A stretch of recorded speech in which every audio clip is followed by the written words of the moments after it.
ಪ್ರಿಯರೇ, ನಾವೆಲ್ಲ ಜೀವಿಸ್ತಾ ಇದ್ದೇವೆ, ನಾವೆಲ್ಲ ಕೂತ್ಕೊಂಡಿದ್ದೇವೆ. ತುಂಬಾ ಒಳ್ಳೆಯ ಸಮಯ. ನನ್ಗೆ ಗೊತ್ತು, ಶೇಖರಣ್ಣ ಅವ್ರು ಹೇಳ್ತಾ ಇದ್ರು, ಒಬ್ಬ ಸಹೋದರರಿಗೆ ಇವತ್ತು ವಾಕ್ಯದ ಸಂದೇಶ ಏನೆಂಬುದಾಗಿ, ಶೀರ್ಷಿಕೆ ಏನೆಂಬುದಾಗಿ, ಯಾವ ವಾಕ್ಯದ ಬಗ್ಗೆ ಮಾತಾಡ್ತಿದ್ದಾರೆ ಅಂತ ಕೇಳ್ತಾ ಇದ್ರು. ಅಂದ್ರೆ ನಾನು ಕೂಡ ಅನೇಕ ವಚನಗಳ ಬಗ್ಗೆ ಸಿದ್ಧತೆ ಆಗ್ತಾ ಇದ್ದೆ. ಬರುವಾಗಲೂ ಕೂಡ ಈ ಸಮಯ 10 ನಿಮಿಷಗಳ ಕಾಲ ನಾನು ಹೆಂಡತಿ ಜೊತೆ ಮಾತನಾಡ್ತಾ ಇದ್ದೆ. ವಾಕ್ಯ ಹೇಳುವಾಗ ಅವ್ರು ಕೇಳ್ತಾ ಬೆಳಗ್ಗೆ ಇನ್ನೂ ಪ್ರಿಪೇರ್ ಆಗ್ತಾ ಇದ್ದೆ ನಾನು. ಅವ್ರು ಹೇಳಿದ್ರು, ನೀವು ಲಾಸ್ಟ್ ಮಂತ್ ಕೂಡ ಪ್ರಿಪೇರ್ ಆಗ್ತಿರಲ್ಲ ಅಂತ ಹೇಳಿದ್ರು. ಅವ್ರು ಹೇಳಿದೆ, ವಚನ ಏನೋ ಸಿದ್ಧವಿದೆ, ವಾಕ್ಯ ರೆಡಿ ಇದೆ ಅಂತ ಅರ್ಥ. ನಾನು ನಿನ್ನೆ ಇಲ್ಲ, ನೀವು ಮೊದಲೇ ರೆಡಿ ಮಾಡಬೇಕು ಅಂತ ಹೇಳಿದ್ರು. ಅವ್ರಿಗೆ ಅವ್ರ ಮುಂದೆ ಹೇಳ್ತಾ ಇದ್ದೀನಿ, ಅವ್ರ ಉತ್ತರ ಕೊಟ್ಟು ಈಗ ಕೊಡ್ತಾ ಇದ್ದೀನಿ ಉತ್ತರದನ್ನ. ನೀವು ವಾಕ್ಯನ ಒಂದು ವಾರ ಮೊದಲೇ ರೆಡಿ ಮಾಡಬೇಕು, 4 ದಿನ ಮೊದಲೇ ರೆಡಿ ಮಾಡಬೇಕು. ಅವಾಗ ನಾನು ಏನು ಉತ್ತರ ಕೊಟ್ಟು ಕೊಡ್ತೀನಿ. ವಾಕ್ಯ ನಾನು ರೆಡಿ ಮಾಡಲ್ಲ, 2000 ಹಿಂದೆನೇ ರೆಡಿ ಆಗ್ತಿದ್ದೆ ವಾಕ್ಯ. 2000 ಹಿಂದೆ ದೇವರು ಏನು ಮಾಡಿದ್ದಾನೆ, ಸಿದ್ಧ ಮಾಡಿ ರೆಡಿ ಮಾಡಿ ಇಟ್ಟಿದ್ದಾನೆ. ಆದರೆ ಯಾವ ಸಮಯದಲ್ಲಿ ಯಾವ ಜನರಿಗೆ ಹೇಗೆ ಹೇಳ್ಬೇಕನ್ನುವಂಥದ್ದನ್ನ ಅದನ್ನು ಕೊಡುವಾತನೇ ದೇವರ ಆತ್ಮನಾಗಿದ್ದಾನೆ. ಸೊ ಅದಕ್ಕಾಗಿ ನಾವು ಸೇರಿದ್ದೇವೆ ಪ್ರಿಯರೇ. ಇವತ್ತು ದೇವರು ನಮಗೆ ಮಾತಾಡುವಂಥದ್ದು ಏನಂದ್ರೆ, ಸಮಸ್ಯೆಗಳ ಮಧ್ಯದಲ್ಲಿ ದೇವರು ನಮ್ಮೊಂದಿಗಿದ್ದಾನೆ. ಹೇಳ್ಬೋದಾ ಉತ್ತರ? ಸಮಸ್ಯೆಗಳ ಮಧ್ಯದಲ್ಲಿ ಹೇಳ್ರಿ, ದೇವರು ನಮ್ಮೊಂದಿಗಿದ್ದಾನೆ. ಎಲ್ಲರೂ ಜೊತೆ ಒಟ್ಟಾಗಿ ಹೇಳ್ರಿ, ಸಮಸ್ಯೆಗಳ ಮಧ್ಯದಲ್ಲಿ ದೇವರು ನಮ್ಮೊಂದಿಗಿದ್ದಾನೆ. ಈಗ ಕೇಳ್ತೀನಿ ಪ್ರಶ್ನೆ, ಯಾರಿಗೆ ಸಮಸ್ಯೆ ಇಲ್ಲ ಕೈ ಎತ್ರಿ. ಇಲ್ಲಿ ಕುಳಂತ ನಿಮಗೆ ನನಗೆ ಸಮಸ್ಯೆ ಇಲ್ಲ ಅನ್ನುವಂಥವ್ರು ಯಾರಾದ್ರೂ ಇದ್ದೀರಾ? ಇಲ್ಲ, ನನ್ಗೆ ಗೊತ್ತಿತ್ತು.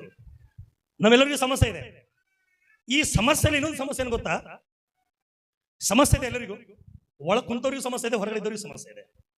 ಆದ್ರೆ ಈ ಸಮಸ್ಯೆಯಲ್ಲಿ ಇನ್ನೊಂದು ಸಮಸ್ಯೆ ಅಂದ್ರೆ, ನಿಮಗೆ ಸಮಸ್ಯೆ ಇದೆ, ಆ ಸಮಸ್ಯೆಗಳ ಮಧ್ಯದಲ್ಲಿ ದೇವ್ರ ಜೊತೆ ಕೂತ್ಕೊಂಡಿದ್ದೀರಿ. ಹೊರಗಡೆ ಇರುವಂತವ್ರಿಗೆ ಸಮಸ್ಯೆ ಇದೆ, ಅವ್ರು ಯಾರ ಜೊತೆ ಇದ್ದಾರೆ? ಅವರು ಲೋಕದ ಜೊತೆ. ಇದೇ ವ್ಯತ್ಯಾಸ. ಸಮಸ್ಯೆ ಎಲ್ಲರಿಗಿದೆ, ಆದ್ರೆ ಸಮಸ್ಯೆ ನಮಗಿರೋದ್ರಿಂದ ನಾವು ದೇವರ ಜೊತೆಲಿದ್ದೇವೆ, ದೇವರ ಪ್ರಸನ್ನದಲ್ಲಿದ್ದೇವೆ, ದೇವರ ಸನ್ನಿಧಿಯಲ್ಲಿದ್ದೇವೆ ನಾವು. ಯಾಕಂದ್ರೆ ಈ ಸಮಸ್ಯೆ ಅನ್ನುವಂಥದ್ದು ಪ್ರತಿಯೊಬ್ಬರಿಗಿದೆ ಅನ್ನೋದು ಗೊತ್ತು. ಈ ಸಮಸ್ಯೆಯಿಂದ ಪರಿಹಾರ ನಮಗಿಲ್ಲ, ಈ ಸಮಸ್ಯೆಯಿಂದ ಬಿಡುಗಡೆ ನಮಗಿಲ್ಲ. ಈ ಸಮಸ್ಯೆಯಿಂದ ಬಿಡುಗಡೆ ಮಾಡೋದಕ್ಕೆ ದೇವರು ಮಾತ್ರ ಶಕ್ತನಾಗಿದ್ದಾನೆ. ಅದೇ ಯೇಸು ಸ್ವಾಮಿ ಹೇಳುವಂತ ಮಾತು, ಯೋಹಾನ ಬರೆದ ಸುವಾರ್ತೆ 15ನೇ ನೀವು ನನ್ನನ್ನು ಬಿಟ್ಟು ಏನು ಮಾಡಲಾರೆ. ಆದ್ರೆ ಅನೇಕ ಜನ ಏನ್ ಮಾಡ್ತಾ ಇದಾರೆ, ಸಮಸ್ಯೆ ಇದೆ ಅಂತ ಗೊತ್ತು, ಆದ್ರೆ ಅವ್ರು ಏನ್ ವಿಚಾರ ಮಾಡ್ತಾ ಇದಾರೆ, ಈ ಸಮಸ್ಯೆಯನ್ನ ನಾನು ದೇವರನ್ನು ಬಿಟ್ಟು ಬಗೆಹರಿಸಿಕೊಳ್ಬೇಕಾಗಿದೆ, ಈ ಸಮಸ್ಯೆ ಪರಿಹಾರ ನಮ್ಮ ಶಕ್ತಿಯಿಂದ ಕೊಂಡ್ಕೊಳ್ಬೇಕಾಗಿದೆ, ಈ ಸಮಸ್ಯೆ ಪರಿಹಾರ ನಮ್ಮ ಆಲೋಚನೆಯಿಂದ ಕಂಡುಕೊಳ್ಳಬೇಕೆನ್ನುವಂತ ತವಕದಲ್ಲಿ, ಉದ್ದೇಶದಿಂದ, ಚಿಂತೆಯಿಂದ, ವಿಚಾರಗಳಿಂದ ಇವತ್ತು ಅವರು ದೇವರಿಂದ ದೂರವಾಗಿದ್ದಾರೆ ಅಷ್ಟೇ. ಯಾರು ಬಂದಿಲ್ಲ ನನಗೆ ಗೊತ್ತಿಲ್ಲ. ನಿಮ್ಮ ಪಕ್ಕದಲ್ಲಿ ಕೆಲವು ಚೇರ್ಗಳು ಖಾಲಿ ಇದೆ, ಆಸನ ಖಾಲಿ ಇದೆ, ನನಗೆ ಗೊತ್ತಿಲ್ಲ. ಕಳೆದ ವಾರ ಬಂದಿಲ್ಲ, ಕಳೆದ ತಿಂಗಳು ಬಂದಿಲ್ಲ. ಆದ್ರೆ ನನಗೆ ಗೊತ್ತು, ಇಲ್ಲಿ ಯಾರೋ ನಿಮ್ಮ ಪಕ್ಕದಲ್ಲಿ ಯಾರು ಕೆಲವರು ಕುತ್ಕೋತಾ ಇದ್ರು, ನಿಮ್ಮ ಸಭೆಗೆ ನಿಮ್ಮ ಜೊತೆ ಕುತ್ಕೋತಾರೆ, ಯಾರು ಬಂದಿಲ್ಲ. ಯಾಕಂದ್ರೆ ಅವರು ಇನ್ನು ಸಮಸ್ಯೆಗಳ ಮಧ್ಯದಲ್ಲಿದ್ದಾರೆ. ಅವರೆಲ್ಲಿದ್ದಾರೆ? ಸಮಸ್ಯೆಗಳ ಮಧ್ಯದಲ್ಲಿದ್ದಾರೆ. ನೀವು ಹೋಗಿ ಕೇಳಬೇಕಾದ್ರೆ ಅವರಿಗೆ, ಸಭೆ ಆದ ನಂತರ ಹೋಗಿ ಕೇಳೋರು, ಹೋಗಿ ಯಾಕೆ ಬಂದಿಲ್ಲ ಚರ್ಚ್ಗೆ ಅಂತ ಕೇಳ್ರಿ. ಏನಂತಾರೆ ಅವರು? ತಮ್ಮ ಸಮಸ್ಯೆನ ಹೇಳ್ತಾರೆ ಅವರು. ಯಾಕಂದ್ರೆ ಅವರು ಸಮಸ್ಯೆಗಳ ಮಧ್ಯದಲ್ಲಿದ್ದಾರೆ. ನೀವು ಸಮಸ್ಯೆನ ಬಿಡಿಸುವಂತ ದೇವರ ಜೊತೆಲಿ ಇದ್ದೀರಿ. ಯೇಸು ಎಲ್ಲರೂ ಕರೆಯುವಂತ ಮಾತ್ರ. ಯೇಸು ಎಲ್ಲರೂ ಕರೀತಾ ಇದ್ದಾನೆ. ಸಮಸ್ಯೆ ಅನ್ನುವಾಗ ಕಷ್ಟ, ಸಮಸ್ಯೆ ಅನ್ನುವಾಗ ಚಿಂತೆ, ಸಮಸ್ಯೆ ಅನ್ನುವಾಗ ರೋಗ, ಸಮಸ್ಯೆ ಅನ್ನುವಾಗ ಭಯ, ಇವೆಲ್ಲವೂ ಸಮಸ್ಯೆನೆ. ಸಾಲ ಅದು ಕೂಡ ಸಮಸ್ಯೆನೆ. ಮತ್ತೇನು ಸಮಸ್ಯೆ? ಅನಾರೋಗ್ಯ ಅದು ಕೂಡ ಸಮಸ್ಯೆನೆ. ಚಿಂತೆ ಅದು ಕೂಡ ಸಮಸ್ಯೆನೆ. ಇವೆಲ್ಲವೂ ಸಮಸ್ಯೆಗಳು, ಅದಕ್ಕೆ ಒಂದು ಹೆಸರಿದೆ. ಆದ್ರೆ ಈ ಸಮಸ್ಯೆಗಳ ಮಧ್ಯದಲ್ಲಿ ಇದರಿಂದ ಬಿಡುಗಡೆ ಮಾಡೋದಕ್ಕಾಗಿ ಏನೇ ಸಮಸ್ಯೆ ಇರಲಿ, ಯೇಸು ಕರೀತಾ ಇದ್ದಾನೆ. ನಮ್ಗೆ ಗೊತ್ತಿರುವಂತ ವಚನ ಮತ್ತಾಯನ ಬರೆದ ಸುವಾರ್ತೆ 11:28 ವಚನದಲ್ಲಿ ಆತನು ಹೀಗೆ ಹೇಳ್ತಾ ಇದ್ದಾನೆ, ಎಲೆ ಕಷ್ಟಪಡುವವರು, ಯಾವ್ದ್ರಲ್ಲಿ ಕಷ್ಟಪಡ್ತಾ ಇದ್ದಾರೆ? ಸಮಸ್ಯೆಗಳ ಮಧ್ಯದಲ್ಲಿ ಕಷ್ಟಪಡುವವರೇ, ಆ ಸಮಸ್ಯೆಗಳನ್ನ ಒಂದು ಹೊರೆಯಾಗಿ ಭಾರವಾಗಿ ಹೊತ್ತಂತವರೇ ನೀವೆಲ್ಲರೂ ನನ್ನ ಬಳಿಗೆ ಬನ್ನಿರಿ. ಯೇಸು ಹೇಳ್ತಾನೆ, ಎಲ್ಲಿ ಬನ್ರಿ? ಏನ್ ಹೇಳ್ತಾನೆ? ಯಾವ ಸಮಸ್ಯೆಗಳ ಮಧ್ಯದಲ್ಲಿದ್ದೀರಿ, ಎಲೆ ಕಷ್ಟಪಡುವಂತವ್ರೆ, ನೀವು ಸಮಸ್ಯೆ ಒಂದು ಭಾರವಾಗಿ ಹೊರೆನ ಹೊತ್ತಂತವ್ರು, ನೀವೆಲ್ಲ ನನ್ನ ಬಳಿಗೆ ಬಂದು. ಎಲ್ಲಿ ಬರ್ಬೇಕು? ನನ್ನ ಬಳಿಗೆ ಅಂದ್ರೆ ನನ್ನ ಬಳಿಗೆ ಅಂತ ಹೇಳ್ತಾ ಇಲ್ಲ. ಯಾರ ಬಳಿಗೆ? ಯೇಸು ಕ್ರಿಸ್ತನ ಬಳಿಗೆ, ಯೇಸುವಿನ ಸನ್ನಿಧಿಗೆ, ಯೇಸುವಿನ ಆಲಯಕ್ಕೆ, ಯೇಸು ಇರುವಂತ ಸ್ಥಳಕ್ಕೆ ಯೇಸು ಕರಿತಾ ಇದ್ದಾನೆ. ಗೊತ್ತಿಲ್ಲ ಅನೇಕರಿಗೆ ತಗೊಂಡ್ಬಿಡ್ತಾರೆ, ಇದು ಶೇಖರ್ ಪಾಸ್ಟರ್ ಅಂತಮ್ಮ. ಶೇಖರ್ ಪಾಸ್ಟರ್ ಹೇಳ್ತಾರೆ, ಬನ್ರಿ ಸಂಡೇ ಚರ್ಚೆಗೆ ಅಂದಾಗ, ಯಾಕೋ ಶೇಖರ್ ಪಾಸ್ಟರ್ ಕರಿತಾ ಇಲ್ರಿ. ದೇವರು ಏನಾದ್ರು ಸಹಾಯ ಮಾಡ್ಬೇಕು. ಉದಾಹರಣೆ ನೋಡ್ರಿ, ನಾವು ಮನುಷ್ಯನಾಗಿ ವಿಚಾರ ಮಾಡ್ತೀವಿ ಅಂದ್ರೆ ಒಂದೇ ವಿಚಾರ ಮಾಡ್ತೀವಿ, ಇನ್ನೊಂದು ವಿಚಾರ ಮಾಡಲ್ಲ. ಯಾರಾದ್ರೂ ಸಮಸ್ಯೆ ಇದ್ದಾಗ ಬಂದು ಸಹಾಯ ಮಾಡುವಂತ ವ್ಯಕ್ತಿ ಇಲ್ಲಿ ಕುತ್ಕೊಂಡ್ರೆ ಯಜಮಾನ್ ಇದ್ದಾರೆ, ನನ್ಗೆ ಗೊತ್ತಿಲ್ಲ ಅವ್ರ ಹೆಸರೇನು. ಈಗ ಪಾಟೀಲ್ ಸರ್ ಇದ್ದಾರೆ. ಈಗ ಪಾಟೀಲ್ ಸರ್ ಅವರು ಯಾರಿಗಾದ್ರೂ ಸಹಾಯ ಮಾಡಿದಾಗ, ಅವ್ರ ಕಷ್ಟದಿದ್ದಾಗ, ಆ ಕಷ್ಟದಲ್ಲಿ ಒಂದು ವ್ಯಕ್ತಿ ಏನು ಉತ್ತರ ಕೊಡ್ತಾನೆ ಹೇಳ್ರಿ? ಪಾಟೀಲ್ ಅವರೇ, ನೀವು ದೇವ್ರು ಬಂದ ಹಾಗೆ ಬಂದು ಏನ್ ಮಾಡಿದ್ರೆ ನಮಗೆ ಸಹಾಯ ಮಾಡಿ. ನೀವು ಬಂದಿರಂಗಿಲ್ಲ, ನೀವು ದೇವ್ರು ಬಂದ ಹಾಗೆ ಬಂದು ಸಹಾಯ ಮಾಡಿ. ಇದ್ರ ಅರ್ಥ ಇಷ್ಟೇ, ದೇವ್ರು ಸಹಾಯ ಮಾಡೋದಕ್ಕಾಗಿ ಏನ್ ಮಾಡಂಗಿಲ್ಲ, ದೇವರೇ ಬರಲ್ಲ, ಒಬ್ಬ ವ್ಯಕ್ತಿಯ ಹೃದಯದಲ್ಲಿ ಮಾತನಾಡಿ ಕಳಿಸ್ಕೊಡ್ತಾರೆ. ಹಾಗೆ ಇದ್ರ ಒಪ್ಕೊಂಡ್ರಿ, ಆಮೇಲೆ ಹೋಗಿಲ್ಲ. ಹಾಗೆ ದೇವ್ರ ನಿಮ್ಮನ್ನು ಕರೆಯುವಾಗ ದೇವರ ಬಂದು ಕರೆಯಂಗಿಲ್ಲ, ದೇವರು ನಿಮ್ಮನ್ನು ತಮ್ಮ ಸನ್ನಿಧಿಯಲ್ಲಿ ಕರೆಯೋದಕ್ಕಾಗಿ ದೇವ್ರು ಏನ್ ಮಾಡ್ತಾರೆ, ನಿಮ್ಮ ಭಾಷಣ ಕರಿಬಹುದು. ಈಗ ನೋಡಿ ನೀವು ಹೇಗೆ ವಿಚಾರ ಮಾಡ್ತಿದ್ರೆ ಸಹಾಯ ಮಾಡೋ ಬಂದಾಗ ಮಾಮಕ್ಕೆ ಸಹಾಯ ಬಂದಾಗ ಏ ಮಾಮ ದೇವ್ರು ಒಚ್ಚಾಡುವುದು ದೇವ್ರು ಬಂದಾಗ ಬಂದು ಮಾಮ ನೀನು ಇಂಥ ಟೈಮಲ್ಲಿ ಅದೇ ಮಾಮ ಕೊಟ್ಟಾಗ ದೇವ್ರು ಬಂದಾಗ ಬಂದಿ ಈಗ ಅದೇ ಮಾಮ ಸಂಡೆ ಬಂದು ಕರೀತಾನ ಭಾನುವಾರ ಬರಪ್ಪ ಚರ್ಚಿ ಮಾಮ ಓ ಮಾಮ ಮಾಮ ಪನಿವುದಿ ಮಾಮ ಮಾಮ ಅದು ಒಂದು ಮಾಮ ಈ ಸ್ವರ ದೇವ್ರದ್ದು ಸ್ವರ ಕೇಳಲ್ಲ ಅಂದ್ರೆ ಇದು ನಮ್ಮ ಮೆಂಟಾಲಿಟಿ, ನಮ್ಮ ಆಲೋಚನೆ ಆಗಿದೆ. ಇಂಥ ಸಮಸ್ಯೆಗಳ ಬಗ್ಗೆ ನಾವು ಜೀವಿಸ್ತಾ ಇದ್ದೀವಿ. ಸ್ವರ ಬಂದಾಗಲೂ ಅದಕ್ಕೆ ತಿಳ್ಕೊಂಡಿಲ್ಲ, ಮಾಮ ಏನು ಮಾತಾಡಿದ್ ಮಾಮ ದೇವ್ರು ಮಾತಾಡಿ ಮಾತಾಡ್ತೀವಿ ಇಲ್ಲ ಅಂತೀವಿ. ಕೆಲವೊಂದ್ಸರಿ ಹೋಗುತ್ತಾ ಏನೋ ಕಷ್ಟ ಇದ್ದಾಗ ಸ್ವಲ್ಪ ಆದರಿಸೋದು ಮಾಮ ಈ ಮಾತು ನೀರು ಕಾದ ಮಾಮ ದೇವ್ರ ಮಾತು ಮಾಮ ಇದು ವಾ ಖಂಡಿತ ಇದೇ ಮಾತು ಮಾಡ್ತಾವೆ ನಾವು. ಅದೇ ಸಂಡೆ ಚರ್ಚೆಗೆ ಬಂದಾಗ ಮಾಮ ಈ ಮಾತು ನೀರು ಲೇದು ಮಾಮ ನೀ ಕರಿತಲ್ಲ ಮಾಮ ಮಾಮ ನೀ ಕರಿತಲ್ಲ ದೇವರೇ ಕರಿತಾರ ಮಾಮ ಯಾರಾದ್ರೂ ಅಂದಿರ ಇಲ್ಲ ನನ್ಗೆ ಗೊತ್ತು. ಯಾಕಂದ್ರೆ ನಾವು ಕೆಲವೊಂದನ್ನು ಮಾತ್ರ ಇಟ್ಕೋತೀವಿ ಅಷ್ಟೇ ನಮ್ಗೆ ಬೇಕಾಗಿರೋದು. ಯಾಕೆ ಕರೀತಾರ ಅವರು ಉದ್ದೇಶ ಅಷ್ಟೇ, ಸಮಸ್ಯೆಗಳ ಮಧ್ಯದಲ್ಲಿ ದೇವರು ನಮ್ಮ ಜೊತೆಲಿದ್ದಾನೆ. ಪ್ರಿಯರೇ, ಈ ಸಮಸ್ಯೆಗಳ ಮಧ್ಯೆ ಅನ್ನುವಾಗ ಏನು ಸಮಸ್ಯೆ ಅನ್ನುವಾಗ ಈಗಾಗಲೇ ನಿಮ್ಗೆ ಹೇಳಿದೆ, ಚಿಂತೆ ಅನ್ನುವಂಥ ಸಮಸ್ಯೆ, ಕಷ್ಟ ಅನ್ನುವಂಥ ಸಮಸ್ಯೆ, ಬಡತನ ಅನ್ನುವಂಥ ಸಮಸ್ಯೆ, ಸಾಲ ಅನ್ನುವಂಥ ಸಮಸ್ಯೆ, ಅನಾರೋಗ್ಯ ಅನ್ನುವಂಥ ಸಮಸ್ಯೆ, ಮತ್ತೆ ವ್ಯಾಪಾರ ಆಗ್ಲಿಲ್ಲ ಸಮಸ್ಯೆ, ವ್ಯಾಪಾರ ಹೆಚ್ಚಿಗಾದ್ರೂ ಸಮಸ್ಯೆ. ಹೆಂಗೆ ಹೇಳಿ, ಇವತ್ತು ವ್ಯಾಪಾರ ಹೆಚ್ಚಿಗೆ ಆಗ್ಲಿಕ್ಕೆ ಮನೆಗೆ ಹೋಗ್ಬೇಕು, ಯಾಕೋ ಗಿರಾಕಿಗಳು ಇದರಲ್ಲಾಗಿ ಇವತ್ತು ನಾವು ಜಲ್ಲಿ ಹೋಗ್ಬೇಕಂದಿರ್ತೀವಿ, ಅದ್ರೂ ಸಮಸ್ಯೆ ಕಾಣ್ತದೆ. ವ್ಯಾಪಾರಕ್ಕೆ ಹೋಗುವಾಗಲೂ ಸಮಸ್ಯೆ, ಏನು ಹೋಗ್ತಾ ಇದ್ದು ಗಾಡಿ ಬಂದಿತ್ತು ಅದು ಸಮಸ್ಯೆ. ಸಮಸ್ಯೆಗಳ ಪಟ್ಟಿಗೆ ಮಾಡುವಾಗ ಅನೇಕ ಸಮಸ್ಯೆ ಇದೆ. ಆದ್ರೆ ಈ ಸಮಸ್ಯೆ ಎಲ್ಲಿಂದ ಪ್ರಾರಂಭವಾಗ್ತದೆ, ಸಮಸ್ಯೆ ಯಾಕೆ ಸಮಸ್ಯೆ ನೋಡೋದಿಲ್ಲ ನಾವು. ಈ ಸಮಸ್ಯೆಗಳ ಮೂಲ ಏನು ನಾವು ಕಂಡುಕೊಳ್ಬೇಕಾಗಿದೆ. ಸಮಸ್ಯೆಗಳಿಗೆ ಮೂಲ ಏನು ತಿಳ್ಕೊಳ್ಳೋದು ನಮ್ಮೆಲ್ಲರ ಕರ್ತವ್ಯವಾಗಿದೆ. ಯಾಕಂದ್ರೆ ಈ ವಾಕ್ಯದ ಪ್ರಕಾರ, ದೇವರ ವಾಕ್ಯದ ಪ್ರಕಾರ ನಮಗೆ ಈ ಸಮಸ್ಯೆಗಳನ್ನ ಈ ನೋಡ್ತೀವಲ್ಲ ಸಮಸ್ಯೆ ಇರಲ್ಲ, ಇದು ಏನಾಗಿದೆ ಸಮಸ್ಯೆ ಅಂದ್ರೆ ಇವುಗಳ ಮೊದಲು ದೇವರ ಇರುವಾಗ ದೇವರ ವಾಕ್ಯದ ಪ್ರಕಾರ ಭಯವನ್ನ ಜಯಿಸುವಂತದ್ದಾಗಿದೆ. ಈ ಸಮಸ್ಯೆ ಅಂದ್ರೆ ಈ ಸಮಸ್ಯೆ ನಮಗೆ ಅಂತ ಹೇಳಿ ಉದಾಹರಣೆಗೆ ಎಲ್ಲ ನಮಗೆ ಭಯ ಹುಟ್ಟಿಸುವಂಥದ್ದು. ಉದಾಹರಣೆಗೆ ನೀವು ವ್ಯಾಪಾರಕ್ಕೆ ಹೋಗ್ಬೇಕು, ನೀವು ಹೋಗ್ಬೇಕು ವ್ಯಾಪಾರ, ಈಗ ನಿಮಗೊಂದು ಸಮಸ್ಯೆ, ವ್ಯಾಪಾರಕ್ಕೆ ಹೋಗೋದಕ್ಕೆ ಒಂದು ಸಮಸ್ಯೆ ಏನು ಗಾಡಿ ಕೆಟ್ಟು, ಈಗ ನಿಮ್ಗೆ ಏನಾಗ್ತದೆ ಹೇಳ್ರಿ, ವ್ಯಾಪಾರ ಆಗಿ ಏನಾಗ್ತದೆ ನಿಮಗೆ ಭಯ ಆಗ್ತದೆ. ಯಾಕೆ ಹೇಳಿ, ಯಾಕಂದ್ರೆ ಸಾಲಗಾರ ನಾಳೆ ಮುಂಜಾನೆ ಬಂದಿರ್ತಾರೆ. ವ್ಯಾಪಾರದ ಭಯ ಇಲ್ಲ, ನೀವು ಕಮಿಟ್ಮೆಂಟ್ ಮಾಡಿರ್ತೀರಿ, ನಾಳೆ ಯಾರೋ ಬದುರ್ತಾರ, ನಾವು ನಾಳೆ ಯಾರಿಗೆ ದುಡ್ಡು ಕೊಡಬೇಕು ಅನ್ನುವಂತ ನೀವು ಕಮಿಟ್ಮೆಂಟ್ ಮಾಡಿರ್ತೀರಿ. ಸೊ ಈಗ ಆ ದುಡ್ಡು ಕೊಡುವಂತ ದುಡ್ಡಿಗೆಗೋಸ್ಕರ ವ್ಯಾಪಾರ ಹೋಗ್ತಾ ಇದೀರಿ, ವ್ಯಾಪಾರ ಮಾಡೋದಕ್ಕೆ ಸಮಸ್ಯೆ ಆಯ್ತು, ಹೋಗಿಲ್ಲ, ನಿಮ್ಗೆ ಏನಾಗ್ತದೆ ಭಯ, ನಾಳೆ ಏನಾಗ್ತದೆ. ಸಿಂಪಲ್ ಇಷ್ಟೇ. ರೋಗ ಬಗ್ಗೆ ಹೇಳಿದೆವು, ರೋಗ ಅನ್ನುವಾಗಲೂ ಕೂಡ ಏನಾಗ್ತದೆ, ರೋಗ ಬಂದಾಗ ಏನಾಗ್ತದೆ ಹೇಳಿ, ಭಯನೇ. ಈಗ ಮೊದಲೇ ರೋಗ ಒಂದು ಸಮಸ್ಯೆ, ಆ ಸಮಸ್ಯೆ ಮೂಲ ಏನು, ಭಯನೇ. ಯಾಕಂದ್ರೆ ರೋಗ ಬಂದ್ರೆ ಏನಾಗ್ತದೆ ಒಂದು ಭಯ. ಲಕ್ಷ್ಮೀ ಮತ್ತೊಂದು ಉತ್ತರ ಕೊಟ್ಟರು ಅವಾಗಲೇ, ಏನು ಅಂದ್ರೆ ಬಡತನ ಅನ್ನೋದು ಸಮಸ್ಯೆ ಅಂತ.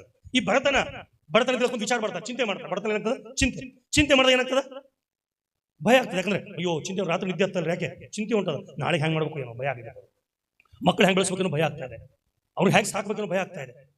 ಎಲ್ಲದರ ಚಿಂತೆ, ಸಮಸ್ಯೆಗಳಿಗೆ ಮೂಲ ಏನಾಗಿದೆ, ಭಯ. ಅಂದ್ರೆ ಅರ್ಥ ಈ ವಾಕ್ಯನ ಎಚ್ಚರಿಸುವಂಥದ್ದು. ನೀವು ಚಿಂತೆ ಸಮಸ್ಯೆಗಳು ನೋಡ್ತಾ ಇರಲ್ಲ, ಸಮಸ್ಯೆ ನಿಮಗೆ ಏನ್ ಮಾಡ್ತಾ ಇದೆ, ಭಯದಲ್ಲಿ ನಡೆಸ್ತಾ ಇದೆ. ಅದಕ್ಕಾಗಿ ದೇವರ ವಾಕ್ಯ ನಮಗೆ ಈ ಭಯವನ್ನ ಜಯಿಸುವುದು ಹೇಗೆ, ನಿಮ್ಮ ಒಂದು ಪರಿಸ್ಥಿತಿಗಳ ಮೇಲೆ, ನಿಮಗೆ ಭಯ ಉಂಟು ಮಾಡುವಂತ ಸ್ಥಿತಿಗಳ ಮೇಲೆ ಗಮನವನ್ನ ಹರಿಸುವುದರ ಬದಲಾಗಿ ನಮ್ಮ ದೃಷ್ಟಿಕೋನ ಇದರಿಂದ ಬಿಡಿಸುವಂತವರ ಮೇಲೆ, ಬಿಡುಗಡೆ ಮಾಡುವಂತ ದೇವರ ಮೇಲೆ ನಾವು ಗಟ್ಟಿಯಾಗಿ ನಿಲ್ಲಬೇಕು, ನಮ್ಮ ದೃಷ್ಟಿ ಇರಬೇಕೆನ್ನುವುದಾಗಿ ದೇವರ ವಾಕ್ಯ ಎಚ್ಚರಿಸುವಂಥದ್ದು. ಹೇಳಿದ್ರೆ ಈ ಸಮಸ್ಯೆ ನಮಗೆ ಭಾರ, ಚಿಂತೆ ಅನ್ನುವಾಗ ಭಾರ ಅಂತ ಹೇಳಿದೆ ಅಲ್ಲ. ಅದಕ್ಕಾಗಿ ಇಬ್ರಿಯ ಒಂದು ಇಷ್ಟು ಮಂದಿ ಸಾಕ್ಷಿಯವರು ಮೇಘದೋಪಾದಿಯಲ್ಲಿ ನಮ್ಮ ಸುತ್ತಲೂ ಇರುವುದರಿಂದ ನಮಗೆ ಅಭ್ಯಂತರ ಮಾಡುವ, ಡಿಸ್ಟರ್ಬ್ ಮಾಡುವ, ಗಲಿಬಿಲಿ ಪಡಿಸುವ, ಗೊಂದಲಕ್ಕೆ ಒಳಪಡಿಸುವ, ಚಿಂತೆಗೆ ಒಳಪಡಿಸುವ ಎಲ್ಲ ಭಾರವನ್ನು, ಭಾರ ಯಾವ್ದು ಭಾರ ಇದೆ ನಿಮಗೆ, ಸಾಲದ ಭಾರ ಇದೆನಾ, ಮಕ್ಕಳ ಭಾರ ಇದೆನಾ, ಬಡತನದ ಭಾರಿಗೆ ಎಲ್ಲಾ ಭಾರಗಳನ್ನ, ಇದು ಭಾರ ಹೊತ್ತಿರೋದ್ರ ನಿಮಿತ್ತವಾಗಿ ಹತ್ತಿಕೊಳ್ಳುವಂತ ಪಾಪವನ್ನ ನಾವು ಸಹಾಯ ಮಾಡಬೇಕಾಗಿದೆ, ತೆಗೆದಿಟ್ಟು ನಾವು ಸಹ ಅಂದ್ರೆ ಅರ್ಥ. ಈಗಾಗಲೇ ಇಷ್ಟು ಮಂದಿ ಮೇಘೋಪಾದಿ ಅಂತ ಹೇಳಲ್ಲ, ಅವ್ರಿಗೂ ಭಾರ ಇತ್ತು, ಅವ್ರಿಗೂ ಸಮಸ್ಯೆ ಇತ್ತು, ಅವ್ರಿಗೂ ಚಿಂತೆ ಇತ್ತು, ಅವ್ರಿಗೂ ಭಯ ಇತ್ತು, ಅವ್ರು ಏನ್ ಮಾಡಿದ್ದಾರೆ, ತೆಗೆದಿಟ್ಟು ಅವರು ಓಡಿದ್ದಾರೆ. ಈಗ ನಾವು ಸಹ ಏನ್ ಮಾಡಬೇಕಾಗಿದೆ, ನಂಬಿಕೆಯನ್ನು ಹುಟ್ಟಿಸುವನು, ಪೂರೈಸುವನು ಆಗಿರುವ ಯೇಸುವಿನ ಮೇಲೆ ದೃಷ್ಟಿ ಇಟ್ಟು ನಮಗೆ ನೇಮಕವಾದ ಓಟವನ್ನು ಸ್ಥಿರಚಿತ್ತದಿಂದ ಓಡೋಣ. ನೋಡಿ, ಭಯ ಭಾರ ಎಲ್ಲವನ್ನ ನಮ್ ಅಂಟ್ಕೊಳ್ಳೋದ್ರಿಂದ ನಾವೇನ್ ಮಾಡ್ಬೇಕಂತೆ, ಇವುಗಳ ಮೇಲೆ ಹೊತ್ಕೊಂಡು ಹೋಗಬೇಕಾಗಿಲ್ಲ. ಅದಕ್ಕಾಗಿ ಈ ಭಾರವನ್ನು ಹತ್ಕೊಂಡು ಎಲ್ಲ ಪಾಪನ ನಾವೇನ್ ಮಾಡ್ಬೇಕು, ಬಿಟ್ಟು ತೆಗೆದಿಟ್ಟು ನಮ್ಮ ದೃಷ್ಟಿ ಯಾರ ಮೇಲೆ ಇರಬೇಕು, ದೇವರ ಮೇಲೆ ಇರಬೇಕು. ಅದಕ್ಕಾಗಿ ನಾವು ಗುರುತಿಸ್ಕೊಳ್ಬೇಕು, ಭಯದ ಮೂಲ ಏನಾಗಿದೆ, ನಮ್ಮ ನಂಬಿಕೆಯನ್ನು ಅಳ್ಳಾಡಿಸುವಂಥದ್ದು, ನಮ್ಮನ್ನು ಸೋಲಿಸುವಂಥದ್ದು, ನಮ್ಮ ಶಾಂತಿಯನ್ನು ಕದಡುವಂಥದ್ದು. ಶತ್ರು ಉಪಯೋಗಿಸುವಂತ ಆಯುಧವೇನಾಗಿದೆ, ಭಯ ಆಗಿದೆ. ನೋಡಿ, ಈ ಭಯಗಳ ಮಧ್ಯದಲ್ಲಿ ನಾವು ತಿಳ್ಕೊಳ್ಬೇಕಾಗಿದೆ ಅಂದ್ರೆ, ದೇವರು ಈಗಾಗಲೇ ಹೇಳಿದ್ದಾನೆ, ನಿಮ್ಮ ಸಮಸ್ಯೆಗಳ ಮಧ್ಯದಲ್ಲಿ ದೇವರ ಮೇಲೆ ನಂಬಿಕೆ ಇಡಬೇಕು. ಸಮಸ್ಯೆಗಳ ಮಧ್ಯದಲ್ಲಿ ಯಾರ ಮೇಲೆ ನಂಬಿಕೆ ಇಡಬೇಕಾಗಿದೆ, ದೇವರ ಮೇಲೆ ನಂಬಿಕೆ ಇಡಬೇಕಾಗಿದೆ. ಪ್ರತಿಯೊಂದು ಪರಿಸ್ಥಿತಿಯಲ್ಲಿ ದೇವರು ನಮ್ಮೊಂದಿಗಿದ್ದಾನೆ ಎಂದು ತಿಳ್ಕೊಳ್ಬೇಕಾಗಿದೆ.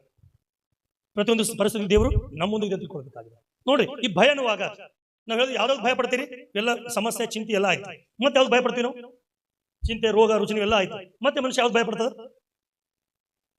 ಮತ್ತೆ ಯಾವ್ದು ಭಯಪಡ್ತೀವಿ? ಕೆಲವು ಸರಿ ಪ್ರಾಣಿಗಳಿಗೆ ಕೂಡ ಭಯಪಡ್ತೀವಿ ನಾವು. ಭಯಪಡ್ತೀವಿ ಪ್ರಾಣಿಗಳಿಗೆ, ಹಾವುಗಳಿಗೆ ಭಯಪಡ್ತೀವಿ, ಮತ್ತೆ ಚೇಳುಗಳಿಗೆ ಭಯಪಡ್ತೀರಿ. ಮತ್ತೆ ಭಯಪಡ್ತೀರಿ ಸಿಂಹ. ವೆರಿ ಗುಡ್, ನನಗೆ ಅದೇ ಬೇಕಾಗಿತ್ತು. ಯಾವ್ದು ಭಯಪಡ್ತೀವಿ? ಸಿಂಹ. ಈ ಸಿಂಹದ ವಿಷಯದಲ್ಲಿ ಸ್ವಲ್ಪ ಎಚ್ಚರವಾಗಿರಿ. ಸಿಂಹ ಎರಡು ರೀತಿ ಸಿಂಹ. ಕೆಲವು ಕ್ರೈಸ್ತರು ಹೇಳುವಂಥದ್ದು, ನಾವು ಯಹೂದ ವಂಶದ ಸಿಂಹವಾಗಿದ್ದೇವೆ. ಸಿಂಹ ದೇವರು ಸೂಚಿಸುವಂಥದ್ದು. ಅದಕ್ಕಾಗಿ ಸಂದರ್ಭಾನುಸಾರವಾಗಿ ಮಾತಾಡುವುದು ಬಹಳ ಇಂಪಾರ್ಟೆಂಟ್. ಸಿಂಹನವಾಗೆಲ್ಲ ಒಂದೇ ರೀತಿ ಅಲ್ಲ. ಯಾಕಂದ್ರೆ ಯೇಸು ಕ್ರಿಸ್ತನು ಸ್ವತಃ ತನ್ನ ವಾಕ್ಯದಲ್ಲಿ ಹೇಳುವಾಗ ನಮಗೆ ಹೀಗೆ ಹೇಳ್ತಾ ಇದ್ದಾನೆ. 1ನೇ ಪೇತ್ರ 5ನೇ ಅಧ್ಯಾಯ 8ನೇ ವಚನ. ಸ್ವಸ್ಥ ಚಿತ್ತರಾಗಿರಿ. ಏನಾಗಿರಿ ನೀವು? ಸ್ವಸ್ಥ ಚಿತ್ತರಾಗಿರಿ. ಎಚ್ಚರವಾಗಿರಿ. ಎರಡನೇದಾಗಿನಂತೆ ಎಚ್ಚರವಾಗಿರಿ. ನಿಮ್ಮ ವಿರೋಧಿಯಾಗಿರುವ, ನಮ್ಮ ವಿರೋಧಿ ಆಗಿರುವ ಸೈತಾನನು. ಯಾರ ವಿರೋಧಿ? ಯಾರ್ರಿ? ಸಾತಾನ್. ಸ್ವಸ್ಥ ಚಿತ್ತರಾಗಿರಿ, ಎಚ್ಚರವಾಗಿರಿ. ನಿಮ್ಮ ವಿರೋಧಿ ಆಗಿರುವಂತ ಸೈತಾನ್ ಏನ್ ಮಾಡ್ತಾ ಇದ್ದಾನೆ? ಗರ್ಜಿಸುವ ಸಿಂಹದೋಪಾದಿಯಲ್ಲಿ. ಯಾವ ರೀತಿ ಬರ್ತಾ ಇದ್ದಾನೆ ಸೈತಾನ್? ಹೆಂಗ್ ಬರ್ತಾನೆ? ನಮ್ ತಲೆಗೇನು ಸೈತಾನ್ ಅಂದ್ರೆ? ಸೈತಾನ್ ಹೌದು, ನಾವೇ ತಿಳ್ಕೊಂಡು ಸೈತಾನ್ ಅಂದ್ರೆ ಹಾವು. ಯಾಕಂದ್ರೆ ಆದಮ ಹೌಳುಗಳು ಬಂದಿರೋದು ಯಾವುದು? ಹಾವು. ಹಾವು ಬಂದು ಏನ್ ಮಾಡ್ತು? ವಂಚನೆ ಮಾಡು. ಹಿಂಗ ಹಾವು ಅಂದ್ರೆ ಸೈತಾನ್. ಅದಕ್ಕೆ ದಯಮಾಡಿ ಯಾಕೆ ಅದನ್ನ ನಾಳೆ ನಾಗರ ಪಂಚಮಿ ಎಲ್ಲ ಕಡೆಗೆ ನೀವು ಹೋಗಿ ಸೈತಾನ್ ಸೈತಾನ್ ಸೈತಾನ್ ಮಾಡ್ರಿ.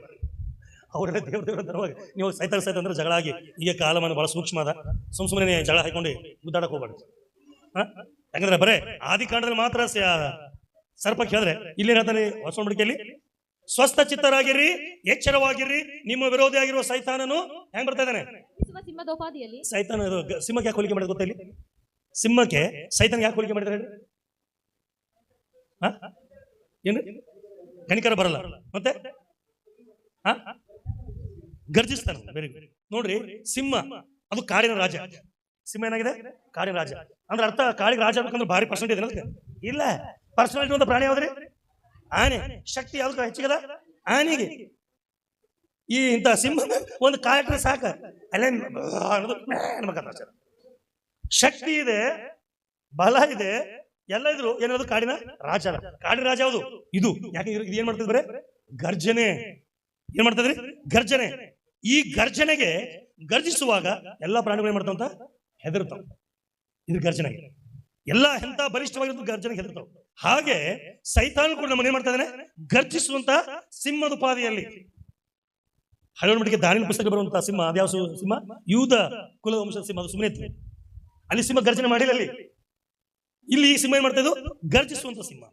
ಅದಕ್ಕಾಗಿ ಗರ್ಜಿಸುವಂತ ಸಿಂಹದ ಉಪಾದಿಯಲ್ಲಿ ಯಾರನ್ನು ನುಂಗಲೆಂದು ಹುಡುಕುತ್ತಾ ತಿರುಗುತ್ತಾನೆ. ಅಂದ್ರೆ ಅರ್ಥ ಏನು?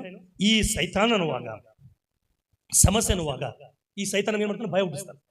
ಗರ್ಜಿಸುವುದನ್ನುವಾಗೇನು? ಭಯ ಹುಟ್ಟಿಸುವಂಥದ್ದು. ಅದಕ್ಕಾಗಿ ಸೈತಾನ್ ಏನೇ ಭಯ ತಂದ್ರು ಕೂಡ ಯಾವ ಭಯವನ್ನು ತರ್ತಾ ಇದ್ದಾನೆ?